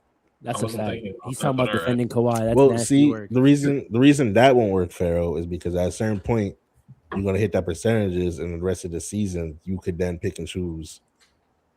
Like the rest, like the spirit of the rule is to protect players from resting. Once they hit that, then they're going to start. So I can see why they want to do it like that. I don't know. The league has to get their heads together and figure it out. It's hard. It's a hard problem to fix. That's the problem. It's a very hard problem. I agree. Yeah. Do we want to touch this Jaden Ivey thing? I want to keep it very top level. Listen, I'm not going to contribute. I'm going to fully moderate because I want to keep this very top level. If I sense us going down a rabbit hole or deep, I'm cutting this off. I'm going to protect our brand at all costs. What does that mean? You'll understand what it means when I moderate. I'm going to ask a very specific question to frame the conversation. Give a preliminary like Jaden Ivey. See, here we go. Oh man, we got to talk about it. The way I was going to frame this conversation is not squarely in the Jaden Ivey thing, but we have some people in here whose professions either tangentially or directly deal with rights and obligations pursuant to contracts. Right? Of course. I want to know all of your opinions about how public conduct informs or should not inform employment status, namely character clauses or morality clauses or public representation clauses in employment contracts such that it gives grounds for termination. That is the specific. We don't have to get into the nature of it, but just in terms of those dynamics and rights and obligations, I want to know how y'all feel about that. I wonder about enforcement when you bring up that question, because what qualifies? We've been asking that question. Maybe that's what we'll name this episode. What qualifies, right? Can I? Hold on. You cooked. He did good. I'm not gonna lie. Wait a second. Anyway. So my question is, you must be gassed the whole rest of the episode. So I want him to be a little gassed. Go. He deserves to be gassed sometimes. So Look at him. He's blushing now. Look at him. Look at him. Look at him.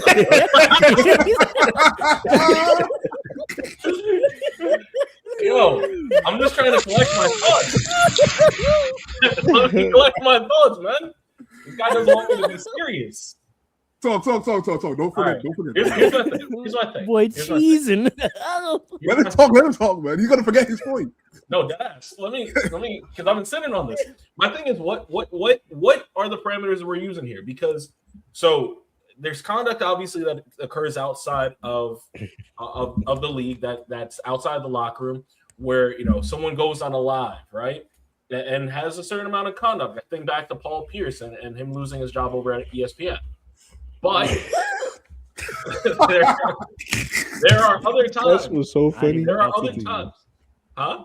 Oh, did you bring up the Paul Pierce situation? Yes. Yeah, that was. Yeah, so he gotta funny. get fired. So there is a scenario where certain things that you do on live, whatever is out there for the brand or whatever, they can be considered detrimental to an organization in various careers. That is a real thing. But it's about, and I don't necessarily disagree with that, but when you have somebody on your team that is, being waived because of his comments on an Instagram live, you have somebody else on your team that is remaining with the team after allegations of statutory rape. I actually have questions about the Watch that word too. Watch that word too. fairness of how you are enforcing that rule, right? Shouldn't they both be waived? You're scaring me right now. You're scaring. I'm just gonna leave it there. So I just need somebody that's smarter than me. Okay, somebody that knows a little bit more. That's just let me know, Alan. I know you. Listen, I think all of you guys are smart guys. So tell me where I'm missing it. Okay, that's a good point. But no matter what in the comments, boy. Don't pin any of those. I'm not. I already got not one. That's a good point. I'm not gonna lie, that's a very good point. But that's in that situation that you talked about, there was an investigation into that, and if the investigation concluded something, which I'm it sure did, that guy would. Maybe I don't know. What did it conclude? Yeah, I remember that. What did it conclude? I don't want to start using these words. I don't want to start using these you words. don't have to tell me. I'll use legal terms. There was a recanting, and I'll leave it at that. Okay. Yeah. I'll leave it at that. Okay. So I'm sure if the conclusion of that investigation came to the opposite conclusion, he would be waived. So that's why I don't think it's like I can't do that because we have domestic assault. I think convicted. That is a problem. Who are on active NBA contracts too. Right. So I mean, he really did make a good point that. But here's the question. That's a great point. I think it does set up. There is a shifting scale. So then the question becomes: should it? I'm sorry. No, the last comment got me. Chill. Should it be objective and statutory per league, or do these private entities have the right to enforce these clauses based on their own personal perception of the values they want to be associated with, such that a third-party observer might question why this and not this? Should private entities have the right to say, well, we stand on this and we don't stand on that? The private entities you're talking about are the teams? Yeah. Right.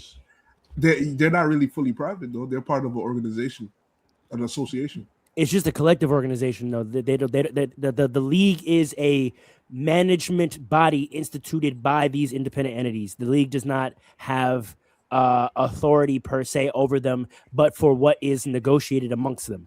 You're right, but therefore they're not fully independent and they're not fully. They are, but so like if there were going to be an objective rule, the teams would have to ratify it, right? Yeah. There would be an owner and a board meeting, and the board is elected and paid by the owners, right? And that body would have to come to a ratification of whatever the objective rules is. The fact that they haven't done so. Wait, let me just finish this. The fact that they haven't done so indicates that the league's preference, meaning the teams, all these independent owners, their preference is they want to allow each entity to make decisions in that arena for themselves. In that arena is the key word of that, because this reminds me of the Donald Sterling situation. If the Clippers did not want to get rid of Donald Sterling, right? But They did, though. No. But let's say they didn't, and the teams were like, "We don't want this man in this league because he's bringing down the whole." No, but that's what happened. Can I clarify so you don't misrepresent what happened? Okay. I just from a legal standpoint. So the Clippers, he owns the Clippers. So there is no the Clippers wanting to get rid of them. He is the Clippers, right? Well, so that's the difference. When there is no he is the entity. So now you're talking about the entity itself poses a threat to the organization. That then allows the other entities to come to a consensus about how to address it. That's why the managing body was allowed to come to a decision about that. Now, there were defectors. There were individual owners that said, we don't really agree with that. But there was enough of a consensus for the managing body that the owners elected to make the decision. This is different because you're talking about a subcontractor. You're talking about an employee of the entity. If we were to put that to consensus, that means you're now submitting and consenting to the management body of all these entities being allowed to tell you what to do with your employee in that arena. Now with CBAs, we do that, right? We all have come to an agreement about how you can pay these guys or how you can trade these guys. But now we're going even deep. This would be a market significant going deeper into how you run your company, right? In a way that doesn't necessarily affect the rest of us from a competitive standpoint. You can argue that maybe it does from a brand. If we let you wild out and do whatever what your employees, the whole NBA looks crazy. That would be an argument for. But the argument against would be like there's a CBA because how you use money affects all of us competitively. Who you choose to hire and remain employed from a moral standpoint doesn't necessarily affect the competitive dynamics of how our league operates. But that brand is important because that brand helps you bring in more money through television deals. The more popular you are, the more people that want to watch you. I wanted to bring this up because this also, you can say that the league has done this when the league shut down Atlanta's Magic City night. I thought that was very interesting because that was a scenario where this independent entity wanted to do something in representation of their local culture. And the management body did step in and say, we don't like that for our collective brand. You can't do that. Right. So, but then the question becomes then when teams do make their independent decisions on employment, is it possibly they're getting ahead of what they know the league is going to do anyway?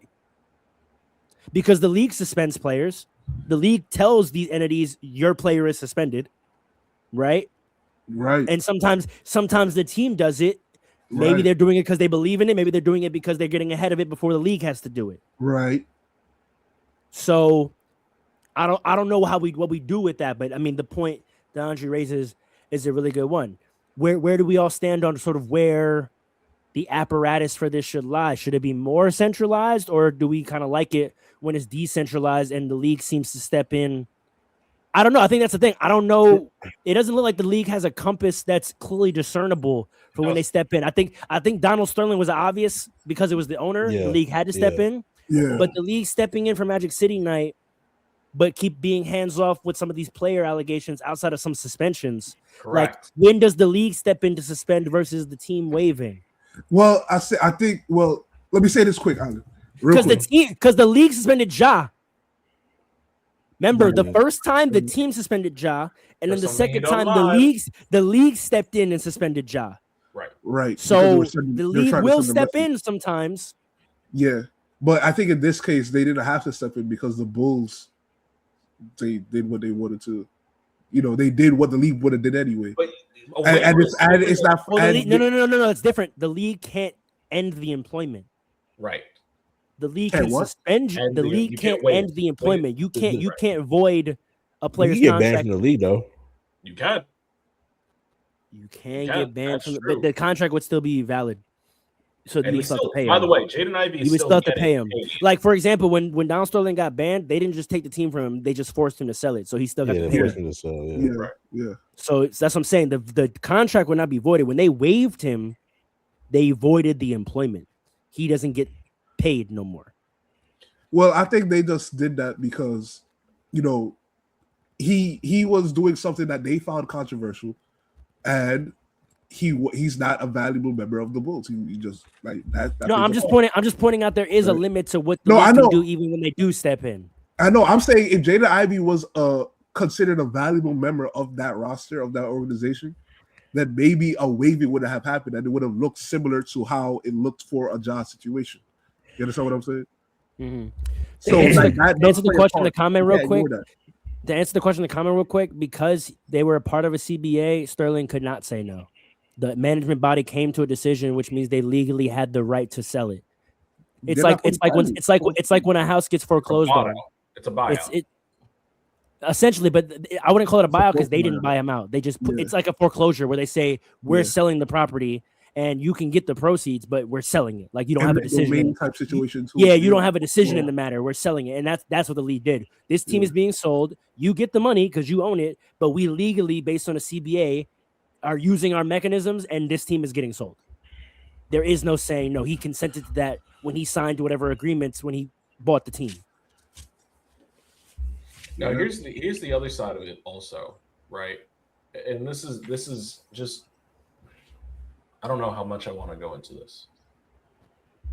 Let me just choose my words. No, you cannot call in. Let me just choose my words very carefully.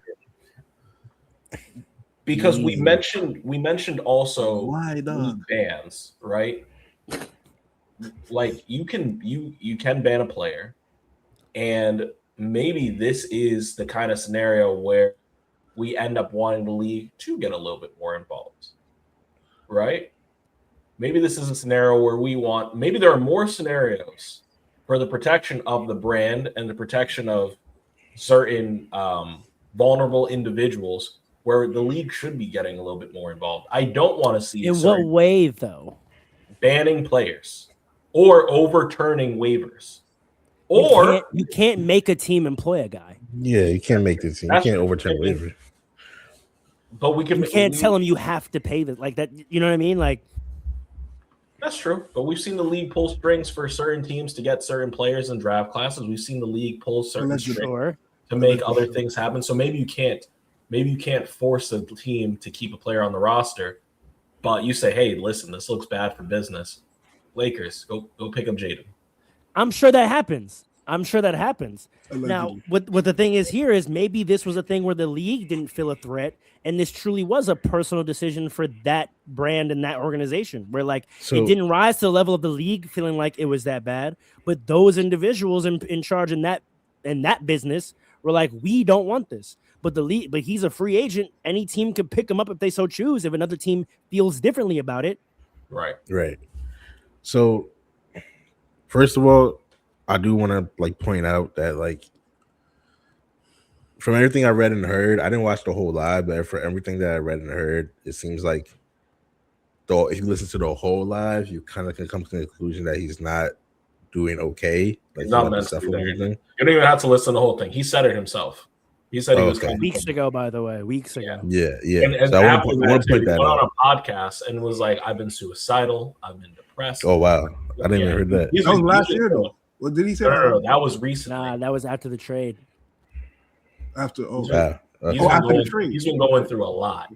So whatever, I don't know for mental health also. Sorry, just to cap this off. For talking about men's mental health and all that other stuff, like this is not a great messaging, no matter how you cut it. So why do you say that? What I was gonna say, it's non-supportive. Go ahead, Alan. Go ahead.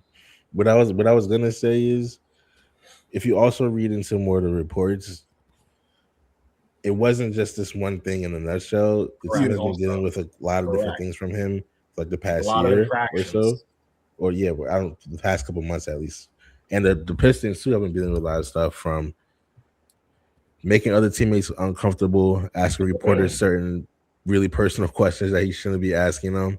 So it's a lot of different things that you're dealing with. So it wasn't just a one-time thing. Yeah. I think it's got to a point where they couldn't deal with it anymore. And to answer Rose's original question, I think that's why it's better to keep it maybe not decentralized, if the league could stay out of it, and keep it more like team-based. I think the team has more context and more ability to put in efforts to rectify it, and just more resources maybe to deal with the situation. So I feel like because this wasn't a first time thing, it's been something they've been trying to deal with. That was probably like the icing on the cake, which led to him being waived. So I don't know what's. I hope he still ends up getting the help they need, but maybe. Who knows? Maybe the team officials thought this is the only way he could get the help. You know what I mean? Maybe this is the only way he could get the help, because if he's not with us anymore, maybe other people can, like, has more free time, whatever the case is. He could maybe he exceeded their capacity. Flag. Exactly. Hold on. I put this up for a reason though. I think we need to be careful. I see a lot of people on social media and on different platforms say exactly what you said, Alan. And I think we need to be careful, because everything that all these infractions are would attach to his faith, right? So we need to be careful. Now, hold on. I don't want to analyze what the that's my point. They came to. I don't want to do that. But that's my point. We gotta be careful. That's all I'm saying. We gotta be. I think even making that statement that, like, we're not equipped. Like, let's just talk business. We're not. I'm just saying, let's just talk the business side of it. We're not equipped to. No. Okay, but let me just respond to that really quick.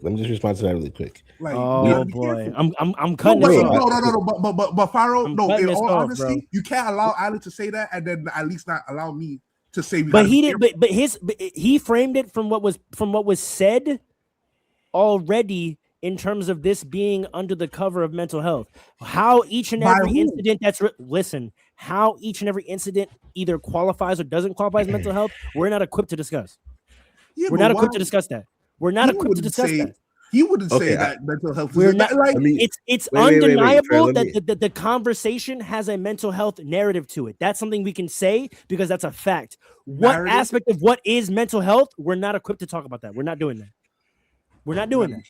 That's all I'm gonna say. We're not doing that. That's all I'm gonna say. Let me just say this one thing. Like, I understand what you're saying, Paul, but the behaviors that were described still kind of fall.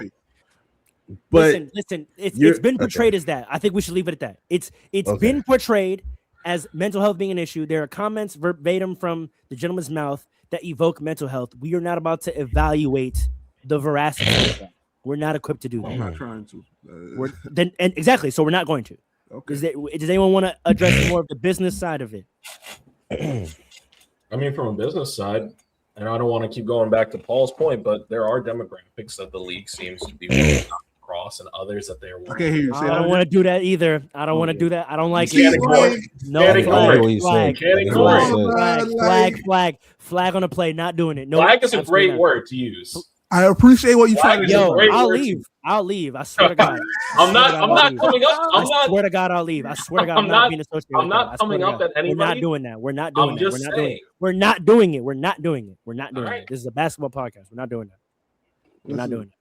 I appreciate what you're doing. If y'all want to do that, I can leave. Let me know. Y'all want to talk about that? I can leave. No. You can say. But I don't want to stop y'all from talking about what y'all want to talk about, but I'm not going to share a platform while you do it. Nah, listen. I appreciate what you try to do, Pharaoh. All right. Then let's do it then. But if you don't want to, I can leave. I can step out. No. We good. It's, as far as like the league versus the team and who makes the decisions and all of that, it varies. You know what I mean? Like they're not. You say they're private. They're not fully private.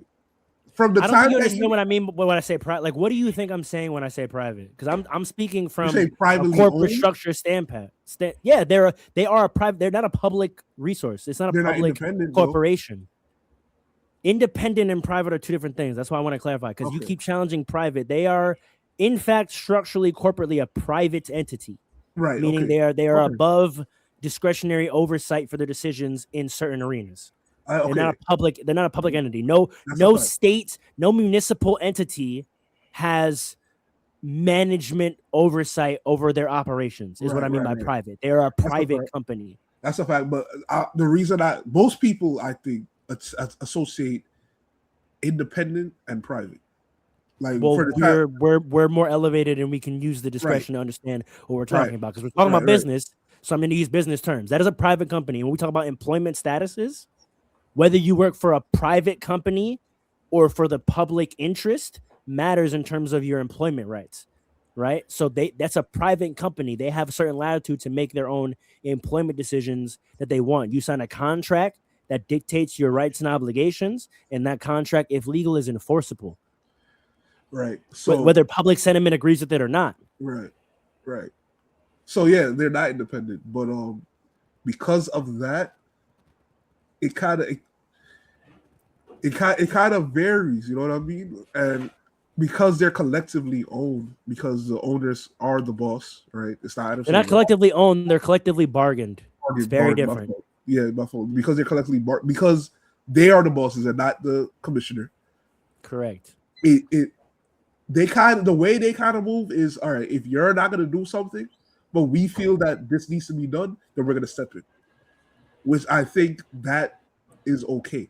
You know what I mean? Like structurally, sure. That the way they do it right now, it's like we get here's about it. Like we can have a beef with how they make certain decisions with certain players and what they allow, what they don't allow.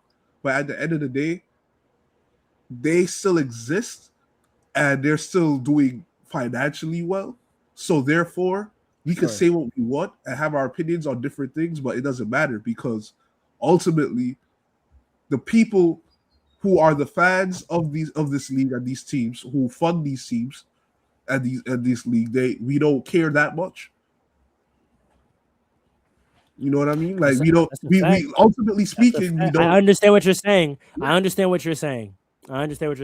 Ultimately, it is what it is. Like it's a lot of wolfing. It's a lot of wolfing. You're saying. Yeah, right. Yeah.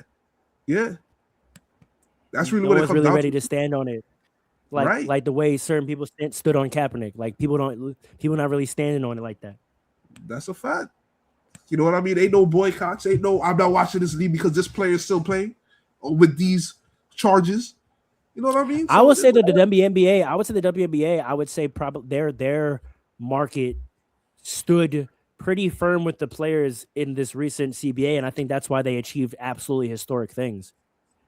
Mm-hmm. Back to the extreme circumstances argument. I don't know if you know, in the new WCBA, do you know there's a de facto no trade clause if you become pregnant? Really? Oh, wow. That is one of the most landmark, amazing negotiated things I've ever heard of in my life. Wow. In my life. Not enough is being said about that. De facto no trade clause. If you get pregnant. I said men should have that too. I think if you have children of a certain age, you should get a de facto no trade clause. You shouldn't make me have to uproot my family with a young infant.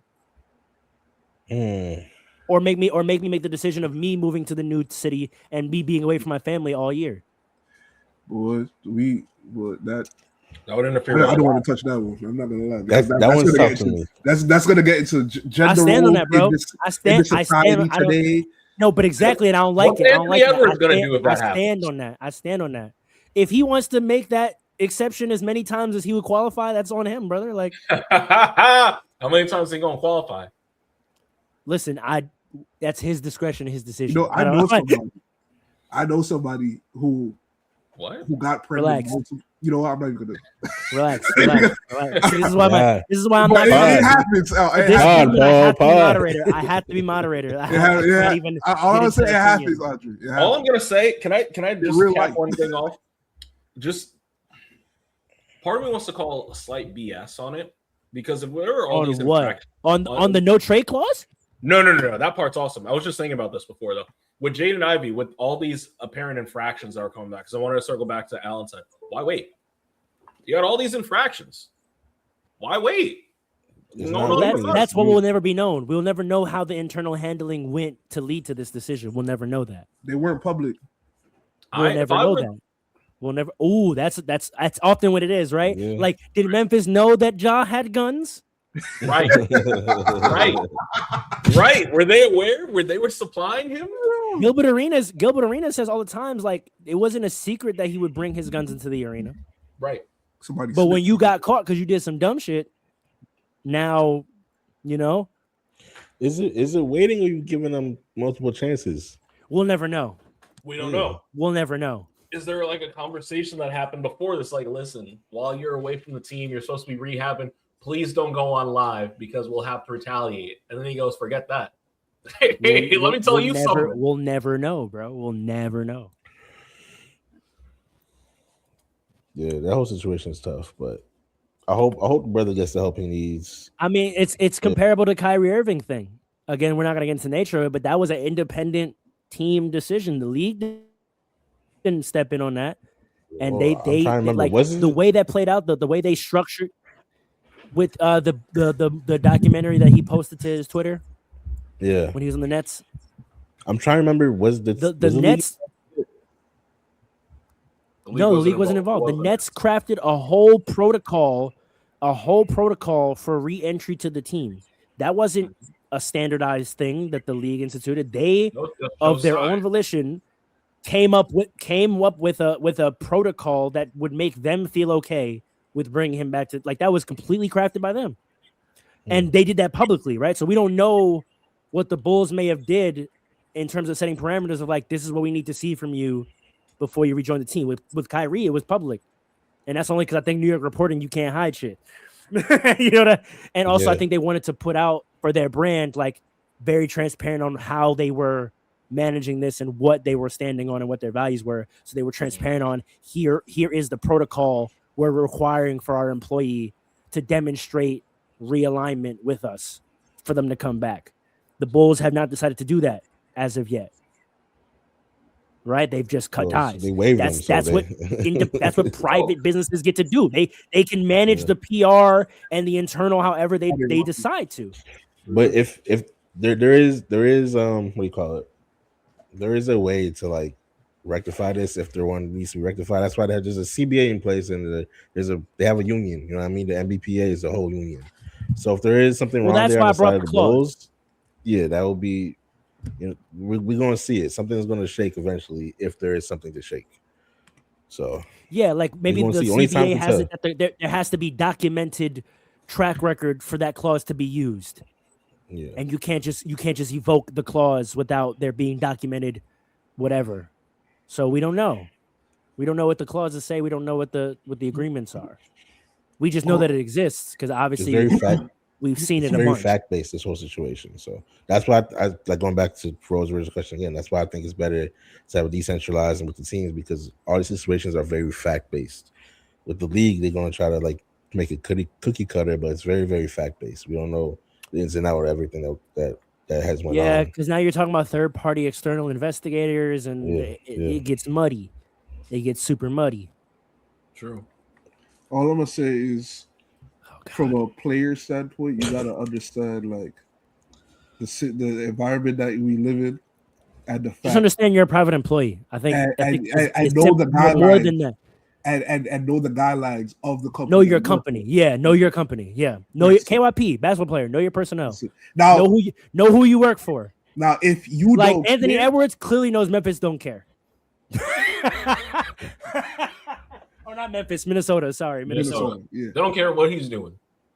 So, right? Like it's all sweet on his side.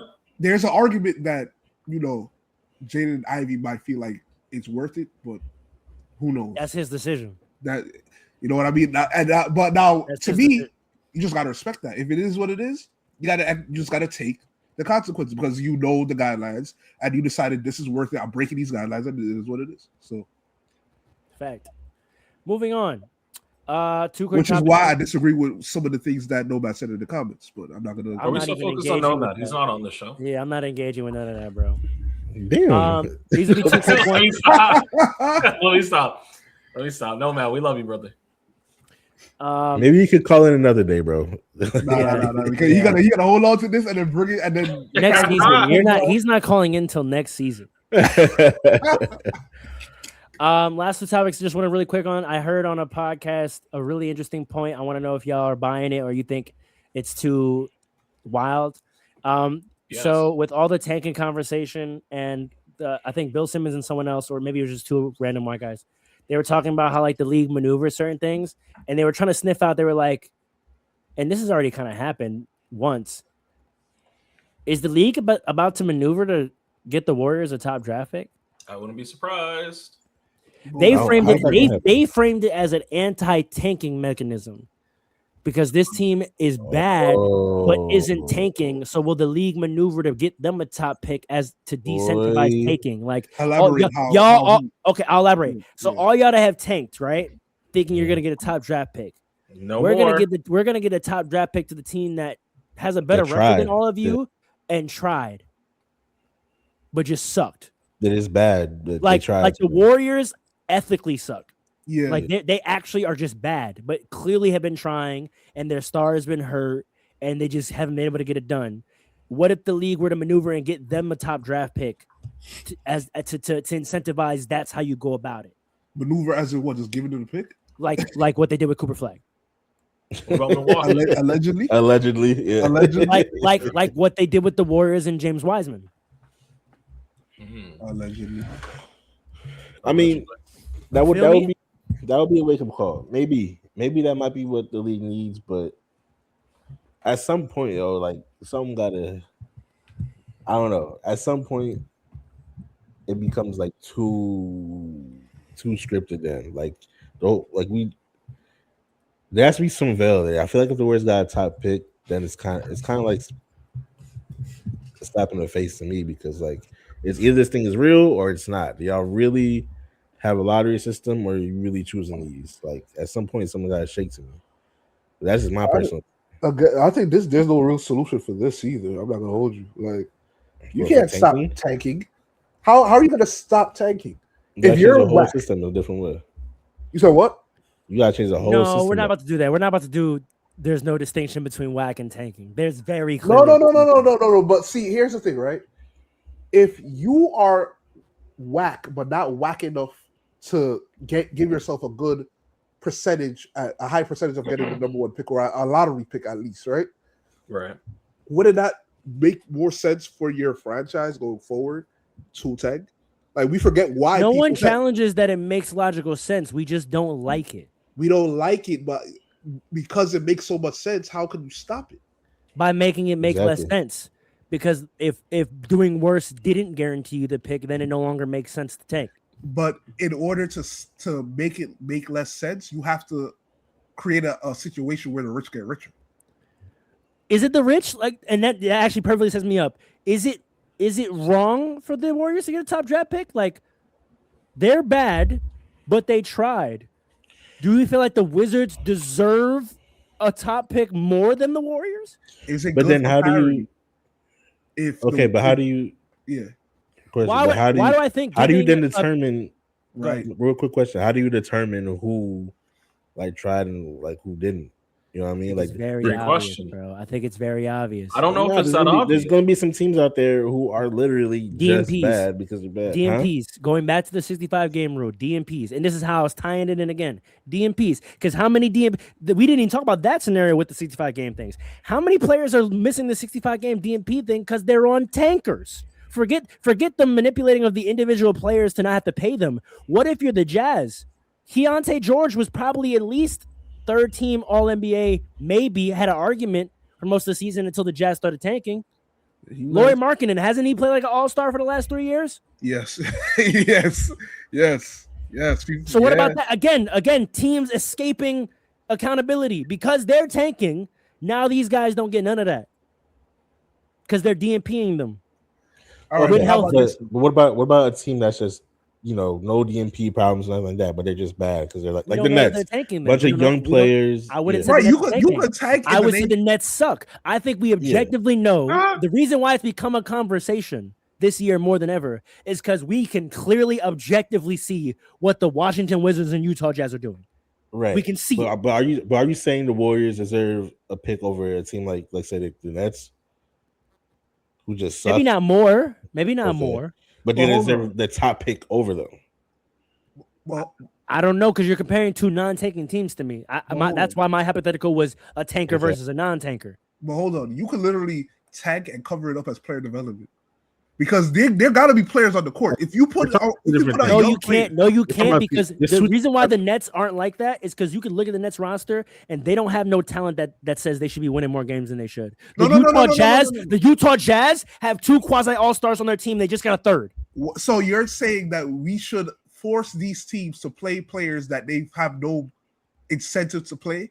Like what if I'm challenging that last part. Again, if we change the incentive, then they do. If losing the most games is no longer how you get a top draft pick, then that's no longer the incentive. But hold on. I'm sure the Jazz's argument is that they want to develop the young players that they have. These young players are whack. You're acting like their good players are vets. Keontae George They're is in more his veteran than the rookies. Keontae George is in his third year. Lauri Markkanen's in his fifth. Those are the young players you should be developing. We're not developing the 19-year-old from Wichita State, bro. Why not? Develop Keontae George. Okay, listen. That's an extreme case, all right? I agree with you. We're talking about the two extreme cases, the two tankers. No, but this has been this. You don't have a conversation about this unless this is something that's been bubbling up. It's kind of at a pinnacle with the Utah Jazz, right? And the Wizards, and the Wizards, right? This have two All-Stars on their roster. None of them playing. Tag has been a conversation for decades. They're injured. Hold on. They're injured. Yeah, okay. They listen to their medical staff. Right. Right. Bro, you got it. Part of Rico's Andre. No, AD probably actually. You got to keep going. AD is definitely listening to the medical staff. Like I said, I listen.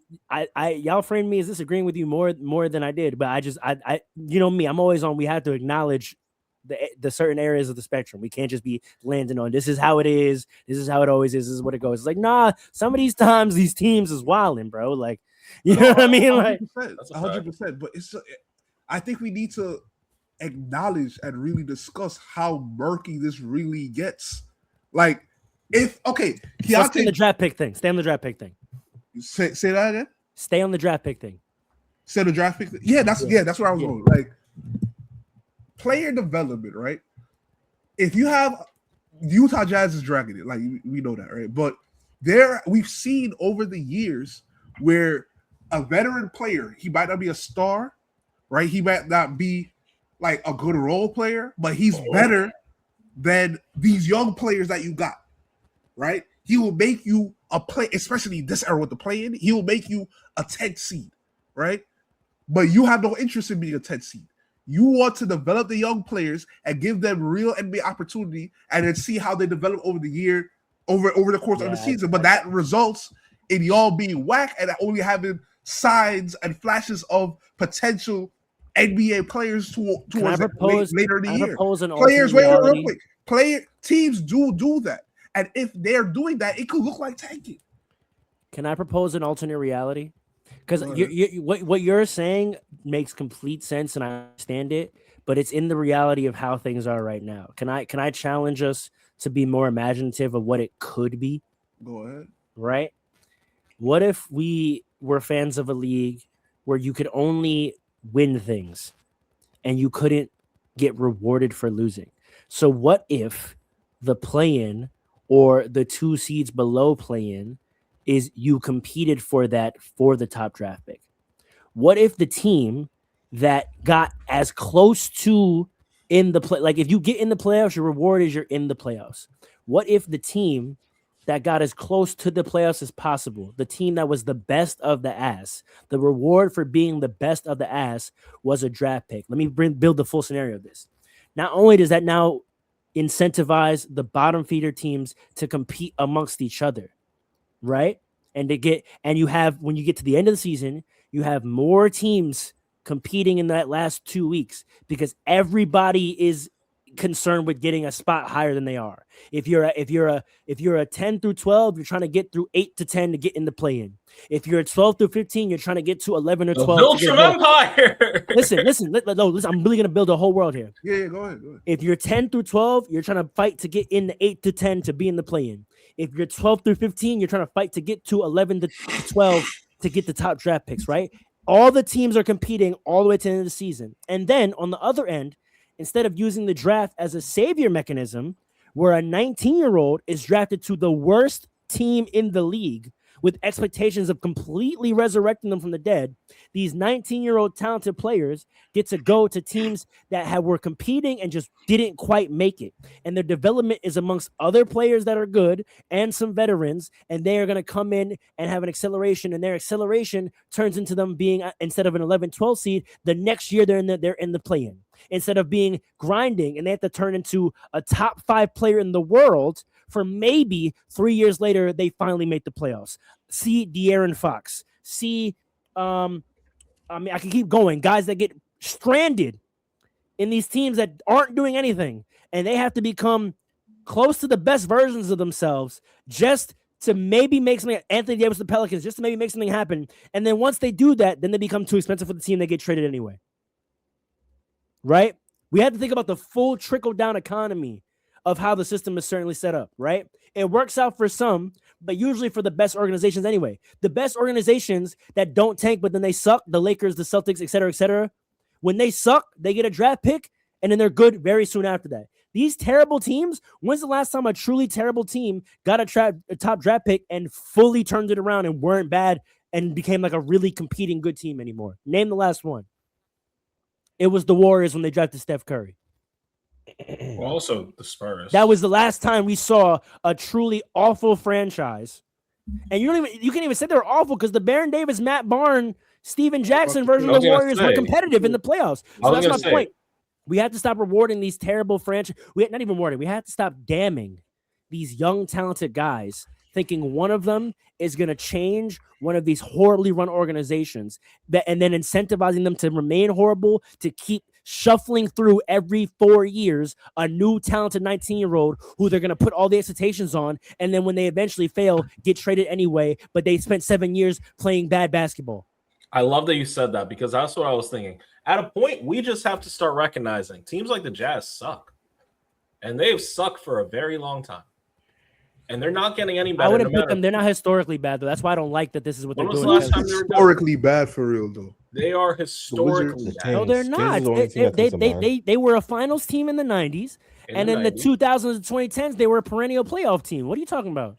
That was the last time were good too. The last time they were actually a contender in the playoffs was what? 2014? Do we forget Donovan Mitchell? And the number 1 seeds they used to get? I did forget Donovan Mitchell, actually. You're right. They're not that bad. They've been I'm bad talking about the Kings, the Wizards, the Pelicans, and... The Pelicans, really? You sure the Pelicans were in the playoffs too with Anthony Davis. The Pelicans were the Hornets. Same cycle. The Pelicans are the same cycle. The Pelicans were the Hornets, though. And the Hornets were good. Same thing. It's new management, though. I mean, yeah, but you talk about the franchise. You're not talking about. It's a new franchise. That's like giving the Thunder the credit of the Supersonics history. I'm not doing that. People do. That's stupid. I think you should. I mean, it's new ownership and new organization, and they literally moved to a new city. It's a different entity completely. Is it new ownership? What they? How many? Yes. How many championships do Lakers have then? You mean that's a great question. You mean if I don't bring in the Minneapolis ones? Yeah. 16. I don't know. I do. 16. True? Yes. We didn't win a bunch in Minneapolis. What are you like? Come on now. The Lakers dominance era started when Jerry Buss bought the team in 78 in LA. That's when the Laker thing happened.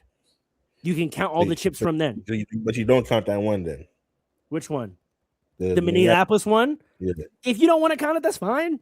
Like, my question is, do you count it? Not really. All right, I do not count the Minneapolis Lakers championship, bro.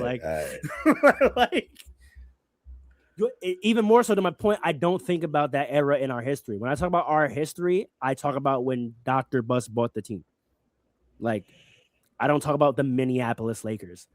Like, that's crazy. You think Memphis like talks about like the Vancouver history? No, but I think all that stuff is still in the books. Like it's in the books. You count it, but you know what I mean? Like when I say Nets legend, like I'm not putting Brooke Lopez with Jason Kidd and Dr. J. Like that's bro. Like y'all not in the same fraternity, bro. Dr. J from the New York Nets. I'm not putting y'all in the same. That's what I brought up 3 different Nets. That's what I'm saying. I'm not putting Y'all are not in the same club. Like y'all are not alumni together. Yeah, That's but you weird. just put Dr. J with the New Jersey Nets. I said Nets. I said when I talk about Nets legends, I'm not gonna put Brooke Lopez with Jason Kidd and Dr. J. Why not? Because that's not the same organization, I'm bro. trying That's to- not. Talking about? He That's played not in a New shared Jersey. history, bro. That's He not played a in New shared history. Jersey. I don't think Dr. J played in New Jersey. No, Brooke.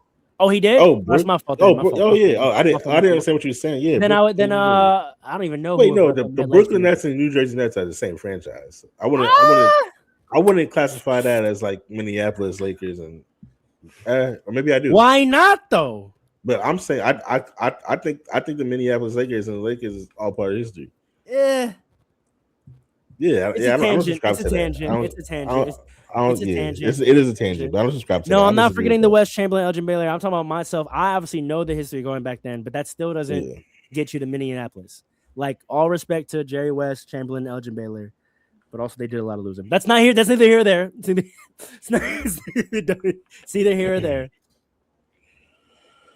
Well, to your point though about this playing thing, and like, But wait, so do y'all get the picture that I'm paying where we just like yeah, Yeah, I get the everything is picture thing. incentivized around you compete to get things. well, hold on, Compete but to win a see, chip. You compete gotta to have- get in the play-in. You compete to get a draft pick, and then draft picks go to teams and cultures crafted around competing. I see You're gonna, two. you're Wait, gonna what do you- send what do a you- what do you 19-year-old do? into a franchise whose goal was to lose a year ago, and then expect them to develop well. I see But two here's big the problems. thing. Though. Here's the thing. You can have, I don't know, like a 6 seed. They realize they're 6 seed and be like, I don't want to be here. and Exactly. tank to get to like the And tank to 8, the 9 seed. 11. Yes. Or not. It doesn't have to be 11, We've but never it could seen be that. like the I don't 10. see. Wait, we don't see It that could be the now. 8. Why you gotta be 11? It could be the 8. Time out. There's no incentive now. Wait, time out. We don't see that, but the incentive to lose is present. So what? Not Like, to that extent.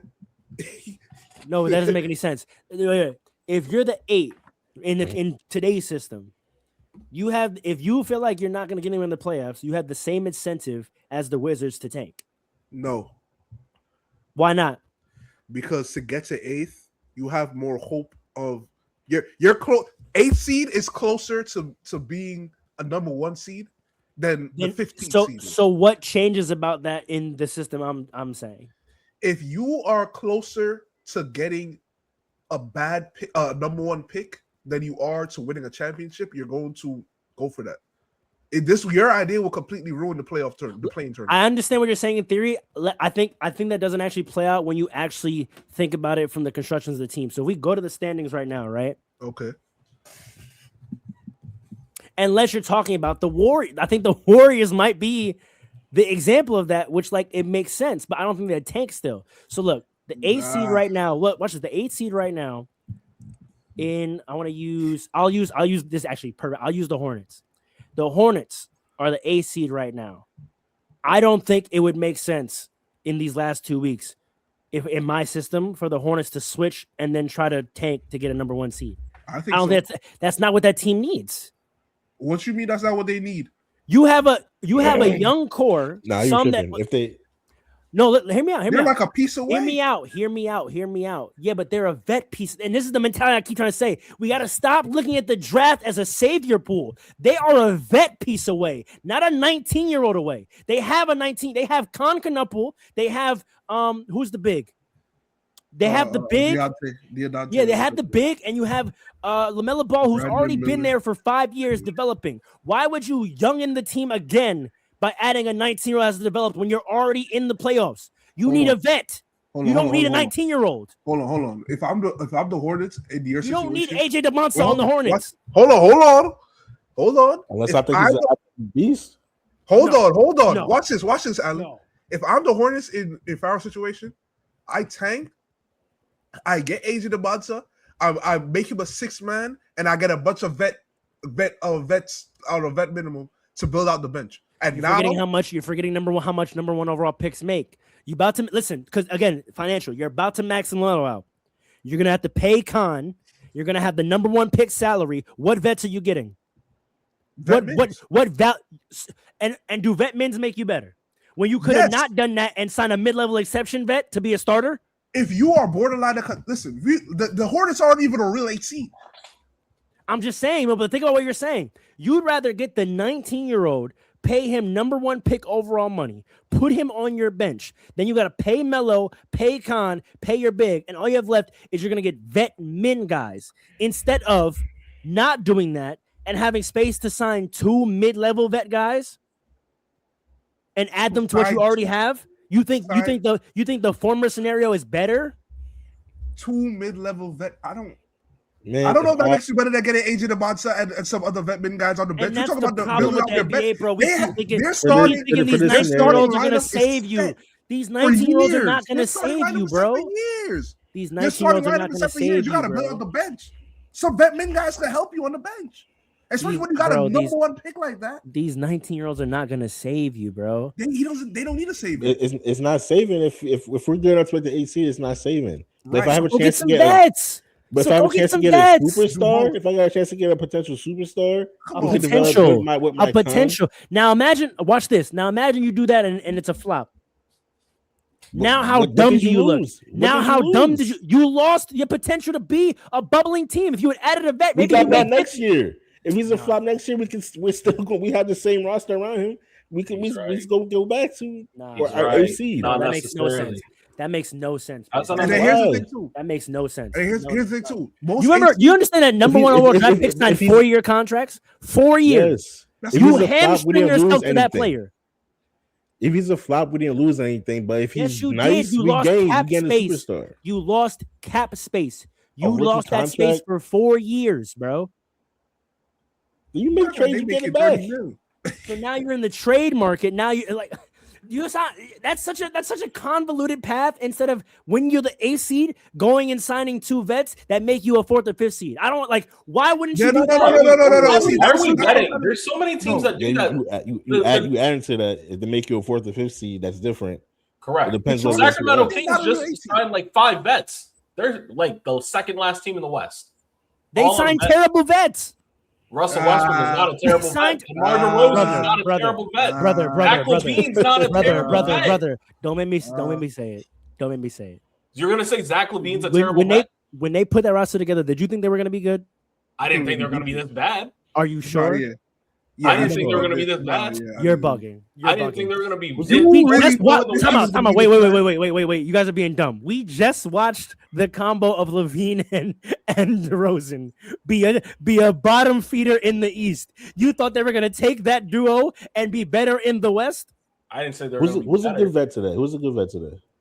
Who's good vet on that team? Let's go to the Hornets that you talking about. Vet? Bruce Brown, Cam Johnson. I could just name all the vets on the top teams. You want me to just go through all of them? On the top 14? Someone that would go to the Hornets that you're talking about. What's the good vet that would go to the Hornets? Let's look at the free agent market. Remember, we did this before. And they cannot be vet minimums. I just want to name so I can. Do you not forget we did this already in the previous episode? I pointed out all the vets that were available in this year's free agency.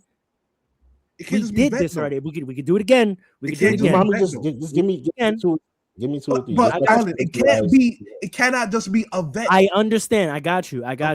We can do it again. Ready? Okay. Just give me 2 or 3. Guys, that would be mid-level guys. Tobias Harris. Does that move the needle for Charlotte? I'm taking AJ DeMonta. Yeah, you're bugging. You're bugging. Over Tobias Harris any day. Look at the Pistons. I don't know. Look at the Pistons. You're bugging. You're literally bugging. You combine LaMelo with This is what's wrong with NBA teams. This is exactly what's wrong with NBA teams. You'd rather this young guy instead of the vet who's doing his job for the number 1 seed in the conference. Hold on. You know where the problem is? I think you don't rate the Hornets like that. The Hornets are not a regular 8 seed. If it was a different, like a real 8 seed. Wait. I'm not rating the Hornets because I think all they need is a vet. You said rate them. I'm saying all they need is a vet. You're the one trying to give them a potential upside of a star. I'm saying they don't need that. They don't need to take that risk. They are good enough. They are good enough. They are good, but the risk you're taking, what you have to invest.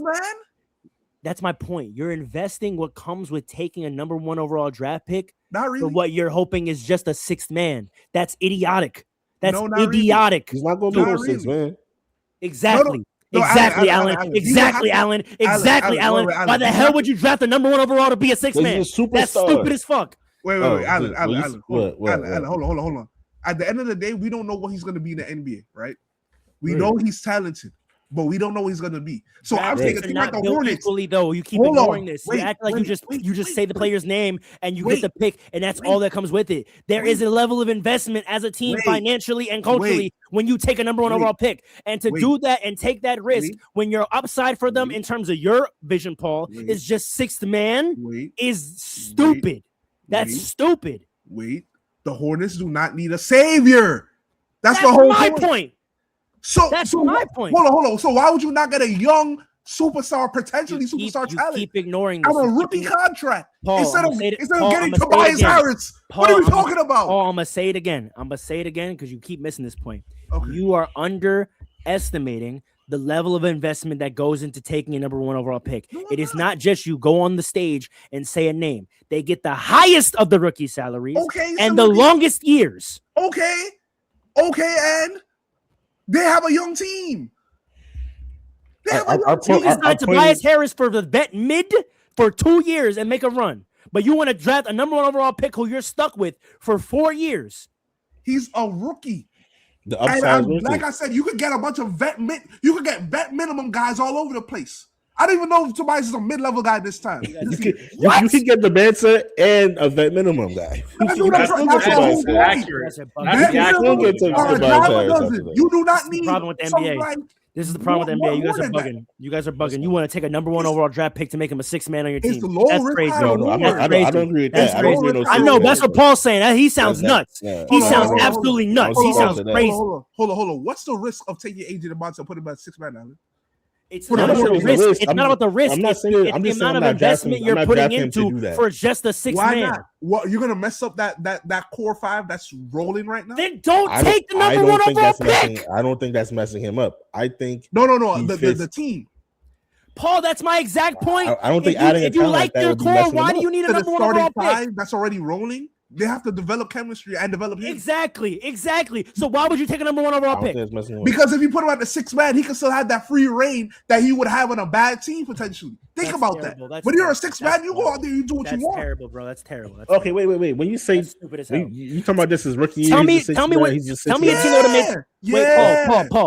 Tell me a team. That's fine, but I'm developing him to be a superstar. Tell me a team where that would have made sense for Cooper Flag. Look at Harden. Tell me a team. The Thunder were bad. They didn't have anything for him to mess up. Tell me a team. The Thunder were bad when they drafted Harden. There was nothing for him to mess up. But he continued to stay there. Listen to me. Tell me. And what eventually happened? And what do you say they should have done? The worst thing they would bring up Harden. Because what did they do? Because what did they do? It doesn't matter. What did they do? What did they do? Worst example you could have brought up was James Harden. That's a perfect example of what I'm saying. Worst thing you could have brought up was James Harden. Doesn't matter. But stroll it back. Tell me a team where that would have made sense for Cooper Flag to be number 1 overall and go be their 6 man and work that through. The man just had 50. Tell me a team where it made sense to put Cooper Flag on them as their 6 man. The Warriors. To be honest, do you think he would? Are you dumb? The Warriors are bad. They're going to get a top pick. So that's a terrible example. They're a team this year that's going to get a top pick. So that doesn't make any sense. Tell me a team that's like between 5 and 9 right now that you think should have tanked to get to 11 and they add a Cooper Flag and it works out for them long term. The Charlotte Hornets are not that type. Tell me. They're not a real. You brought up the Hornets. I'm saying for the Hornets specifically. So you add Cooper Flag to this team? You would put Cooper Flag to this team as a 6 man? Who, on the Hornets? Yeah. For a fact. You've lost your mind. Oh, that's crazy. Why not? You lost your mind. You lost your mind. You think, wait, hold on. So you I know we need to use real players because he was saying it conceptually, and I was like, when you put the players into it, it doesn't make sense. I think you believe that Cooper Flag is better than AJ DeMonte. That's what it really comes down to, the way you talking. Because when Cooper Flag just came to the league, he was a rookie. How does that have to deal with what I just asked you? No, it does, because I'm saying you said he just dropped 50. As if AJ DeMonte can drop 58, like that's not why I was saying that. That's not why I was saying that. So why did you say he just dropped 50? What's the point in bringing that up? It's ridiculous to think you're going to put a prospect like that as the sixth man on your team. Why not? That's stupid as fuck. It doesn't happen much, but I'm You're telling you, eventually gonna have to pay him. You're gonna have to pay him. So what?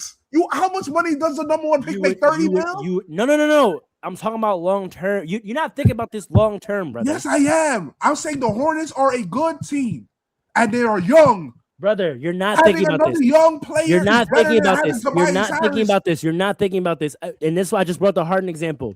Yes, what the Thunder should have did is just made Harden a starter, right? But they didn't, and they weren't about to pay that money for their sixth man. Listen to me. You put Cooper Flag as the sixth man on your bench. You don't even start him. In 3 to 4 years, he's gonna play his way to earning a max extension. You tell me financially how you afford that roster. In 3 to 4 years, you will see if he should be the starter or not. We're using Cooper Flag. Based on the way he performed this year, we can see that. You cannot do that. Now you're being tricky. Stop it. Stop it. I'm not. Stop it. You're being tricky now. You're being tricky now. You're being tricky now. Look at his trajectory. We have a rookie season to look on. No. This is where me and you disagree when it comes to player development. The fact that he's on a bad team and was able to do whatever he wants is the reason why he dropped 50, in my opinion, so quickly. That's why he's not a top prospect talent. So he's not a top prospect talent.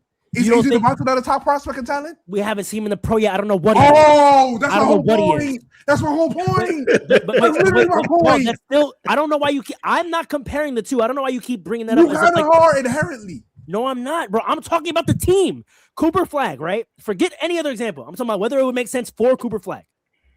Right? Maybe you don't have as much confidence in his projection as I do. I'm saying from what I've seen, he's projecting to be a pretty damn good player, right? Of course. I think that he is clearly on the pathway. By the time in his third or maybe fourth year, he's going to play his way into demanding a max extension on a rookie. 2020. A max extension rookie contract, right? You already have a LaMelo, Knuppel, and the big. And if you add Cooper Flag to that, who then is also going to demand a max, how are you going to afford that team? You're going to pay your six-man max? Hold on. Does that make sense to you? Hold on. Because you're framing the risk as only if they're being bad. I'm talking about you adding an asset that's going to be too good for you to afford in the role that you have them in. Why would you add a top pick to be a sixth man when he might fuck around and become the best player in the world? That's stupid as fuck. Hold on. First of all, Cooper Flag versus AJ DeMonte. Why do you keep bringing up AJ, bro? Because stop bringing up AJ, bro. No, I'm not going to stop bringing him up because he's literally this is very relevant. Hold on. This is crazy. Hold on. Let me talk. Answer my question, bro. Answer my question. Let me talk because this is ridiculous at this point. Cooper Flag. Who's being ridiculous? Before he got to the NBA, Cooper Flag was literally in the same position that AJ DeMonte is right now. Am I right? No. Yeah, exactly, because you don't rate AJ DeMonte. Let's get to it. Let's talk about. I don't want to get to that because that's not our conversation. That's not our conversation. I'm not having a Cooper Flag AJ debate. Yo, you two, please step in. He's trying to trap me in a Cooper AJ debate, and I don't want to have it. I have no interest in having a Cooper AJ debate. Going into the league, please. I don't want to have this debate. All right, hold on. I don't want to do this. I'm not having the debate, bro. I'm not having about the audio experience. Time out. Think about the audio experience, y'all. Please stop. All right. I don't want to do this. All right. At the end of the day, when going back to, let's bring it back to Pharaoh's idea of this. My point. I've been there the whole time. I know. I feel you. But let me make my point. Let me make my point to Pharaoh. The reason, I guess, what I'm trying to say is, if I'm the Hornets, why or would I not like tank to get to that position to compete for the number one seed instead of competing for the playoffs? You gotta think about, do I think me getting that number one seed is beneficial to us? That number one pick is beneficial to us. Is the juice worth the squeeze?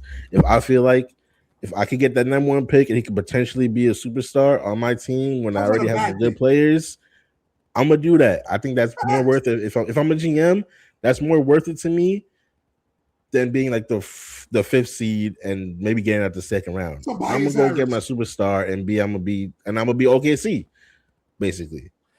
Wait, and then I figure it out later. Can I give you another team? I understand. Can I give you another team? Wait 1 second, because I understand. Let me make this last point because I understand your point about you going to have to play all that. If I'm a GM or I'm a team, I'm gonna worry about that when the time comes. Yo, I'm gonna do choosing this, up. and I'm gonna worry about it later. No, I'm choosing up. You know what I'm doing, Are Alan? you into the team? No, you're done, Paul. You did. No, because you chatted. You were wild. You were wild. Alan agrees with me. Trey, No, because Alan agrees with me. I'm gonna give you another team. You're wild. Trey, Raptors. In the roster they have. That's a different team. I just said I'm gonna bring a different team. What's wrong with you, bro? What is wrong with you, bro? What is wrong with you, bro? I literally said I'm gonna give you a different team. No. Stop. Let's wrap this up. Dre, the Raptors. The way they are constructed, they're 7th in the East right now. Would it be more beneficial for them to figure out the vet pieces to get better, or should the Raptors tank to get the number 1 pick? In my reality, depends on the pieces, honestly. Like, of course it does, but what on average would be better scenario? Should they try to get a? This is what I'm trying to say. You tried so hard, but you bringing up 2 complete different cases. But here's another thing. That's my point. Though. I'm talking about the teams that are in those positions. Here's another thing you got to think about too, because they're one spot Raptors ahead. Or Charlotte. Raptors, Charlotte. I could tank, get the number 1 pick. And that's a valuable trade piece to get the pieces I need. I could get 2, 3. That's the best argument that's been made today. So that's the best argument that's been made today. I like that argument. That's the Hornets for real at number 18, Pharaoh. We're talking about the Raptors, bro. We're talking about the Raptors, bro. He just brought up the Hornets again. Allen did.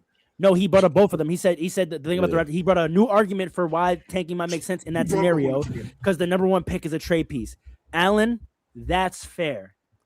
To that, I would say I still think that's fair. That's fair. Here's the thing. I would rather the tanking happen super late when you've already decided you're not getting higher than 7 to drop to 11 than all year to be 15.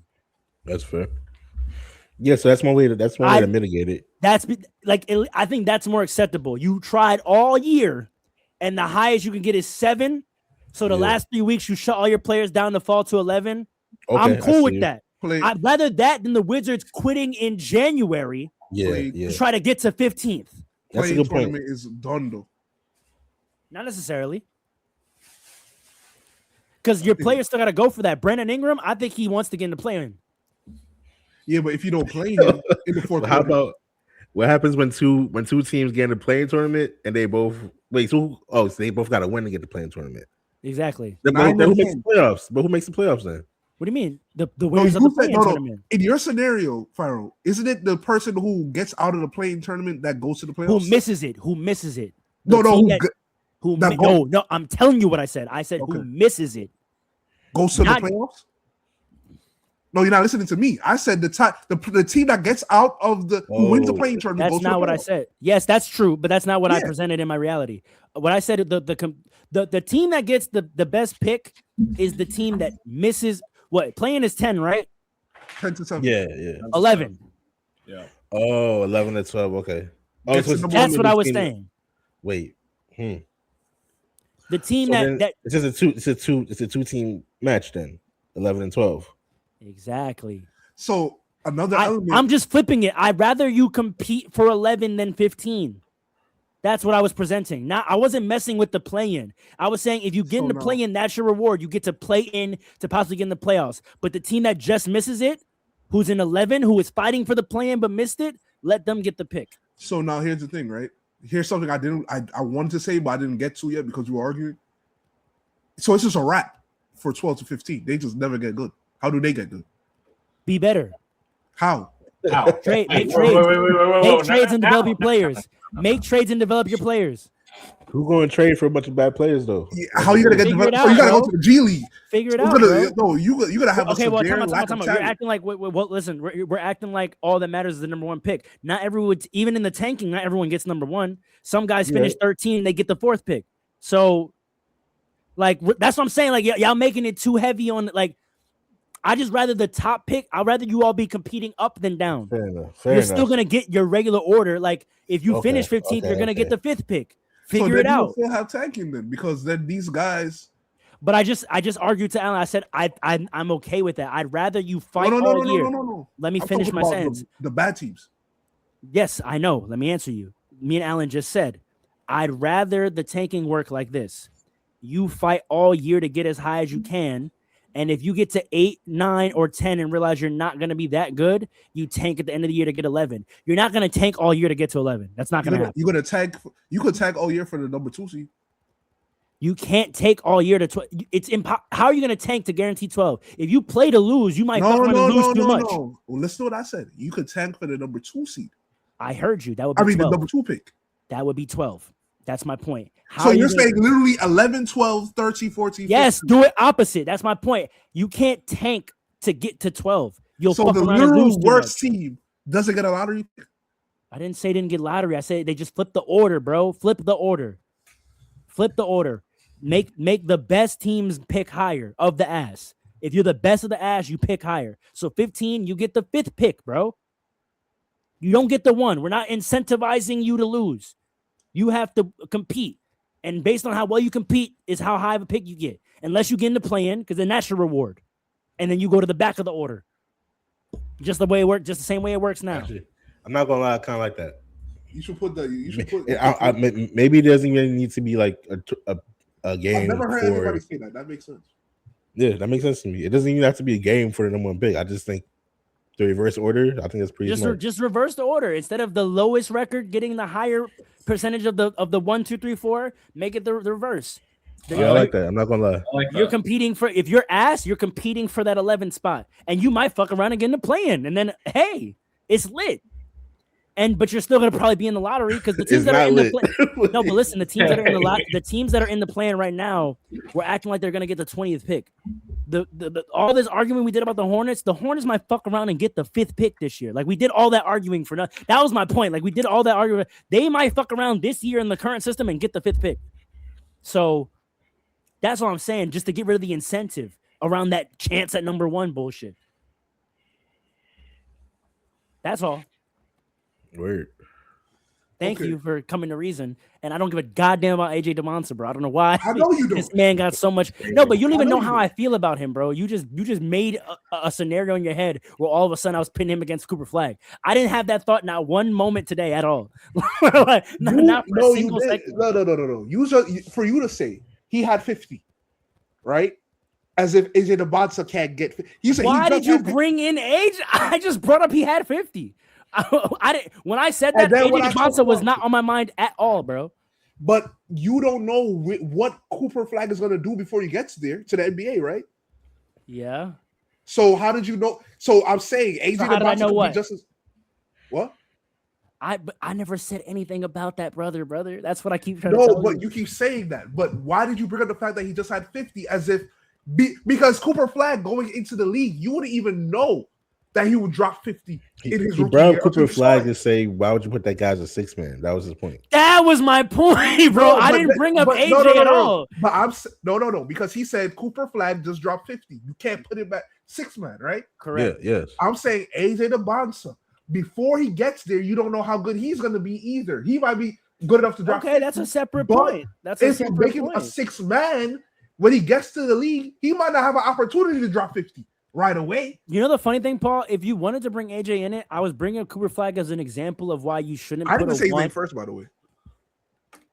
I didn't say AJ DeMonsa first. Listen, if you want to say anything about how I was comparing them, I actually was saying I was using Cooper Flag as an example of why not to put AJ as a 6 because I'm saying what the typical potential is of a 1. So I was equating AJ and Cooper. I was saying if we look at the last number 1 pick and what they look capable of in the trajectory, I would say that's a good example of why putting a number 1 as your 6 man doesn't make sense. But here we go. I didn't say that. I didn't even say that. Yeah. I didn't say it. Yeah. But that's even if it's a weak class, I still don't think, again, like I said, financially and timeline wise, I think it's dumb to try to get a number 1 overall pick when the space on your team is not for a player with that level of expectations because you're investing way too much. 6 man that could get his own bucket, and if you know somebody is good you're enough, thinking on the court only, bro, and this is why you be a terrible. But you talking about team would go bankrupt. Wait. Would go bankrupt. Hold on. Let's end this. You would run an NBA team into the ground financially. The fact that you don't know, is why I say you should stop that much to hurt their salary cap that much, man. Let's go, bro. The number one pick is not making that much to hurt the salary cap. You know that for a fact? Do you know that for a fact? They're young. They're all young. Do you know that for a fact? How much they making? The fact that you have to ask. Of course, I know that for a fact. Talk about what their rookie extension max eligibility is that kicks. Rookie extension max is not the rookie contract. Thank you. My point is, you're putting a player that's going to play themselves potentially into having to cost you a lot of money to keep. That he chews up. You see which player is the best player. Dumb. That's not dumb. You can trade. Now you have a trade. Now you can trade. I'm out. I got it. Let's go. And now, Paul, Alan, end it. Peace. Light it up. Yo. Come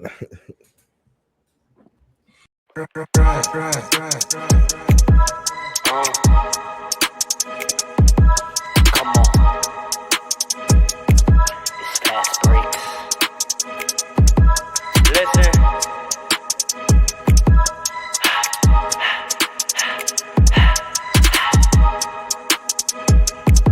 We back with another one. Fast breaks, yeah, we coming with the takes. Never early, never late, but we always push the pace, yeah. And we really study tape, y'all just view the highlights. Man, we really watching games, yeah. You just watch from the stands. We run 3-man weeks, Paul, Dre, and Allen, yeah. Way more than a fan. We got love for the game. We don't have to pretend. Got it out the mud like you get it off the glass. I'm to run the fast break. Throw me the outlet. Yeah, we got it out the mud like you get it off the glass. Time to run the fast break. Throw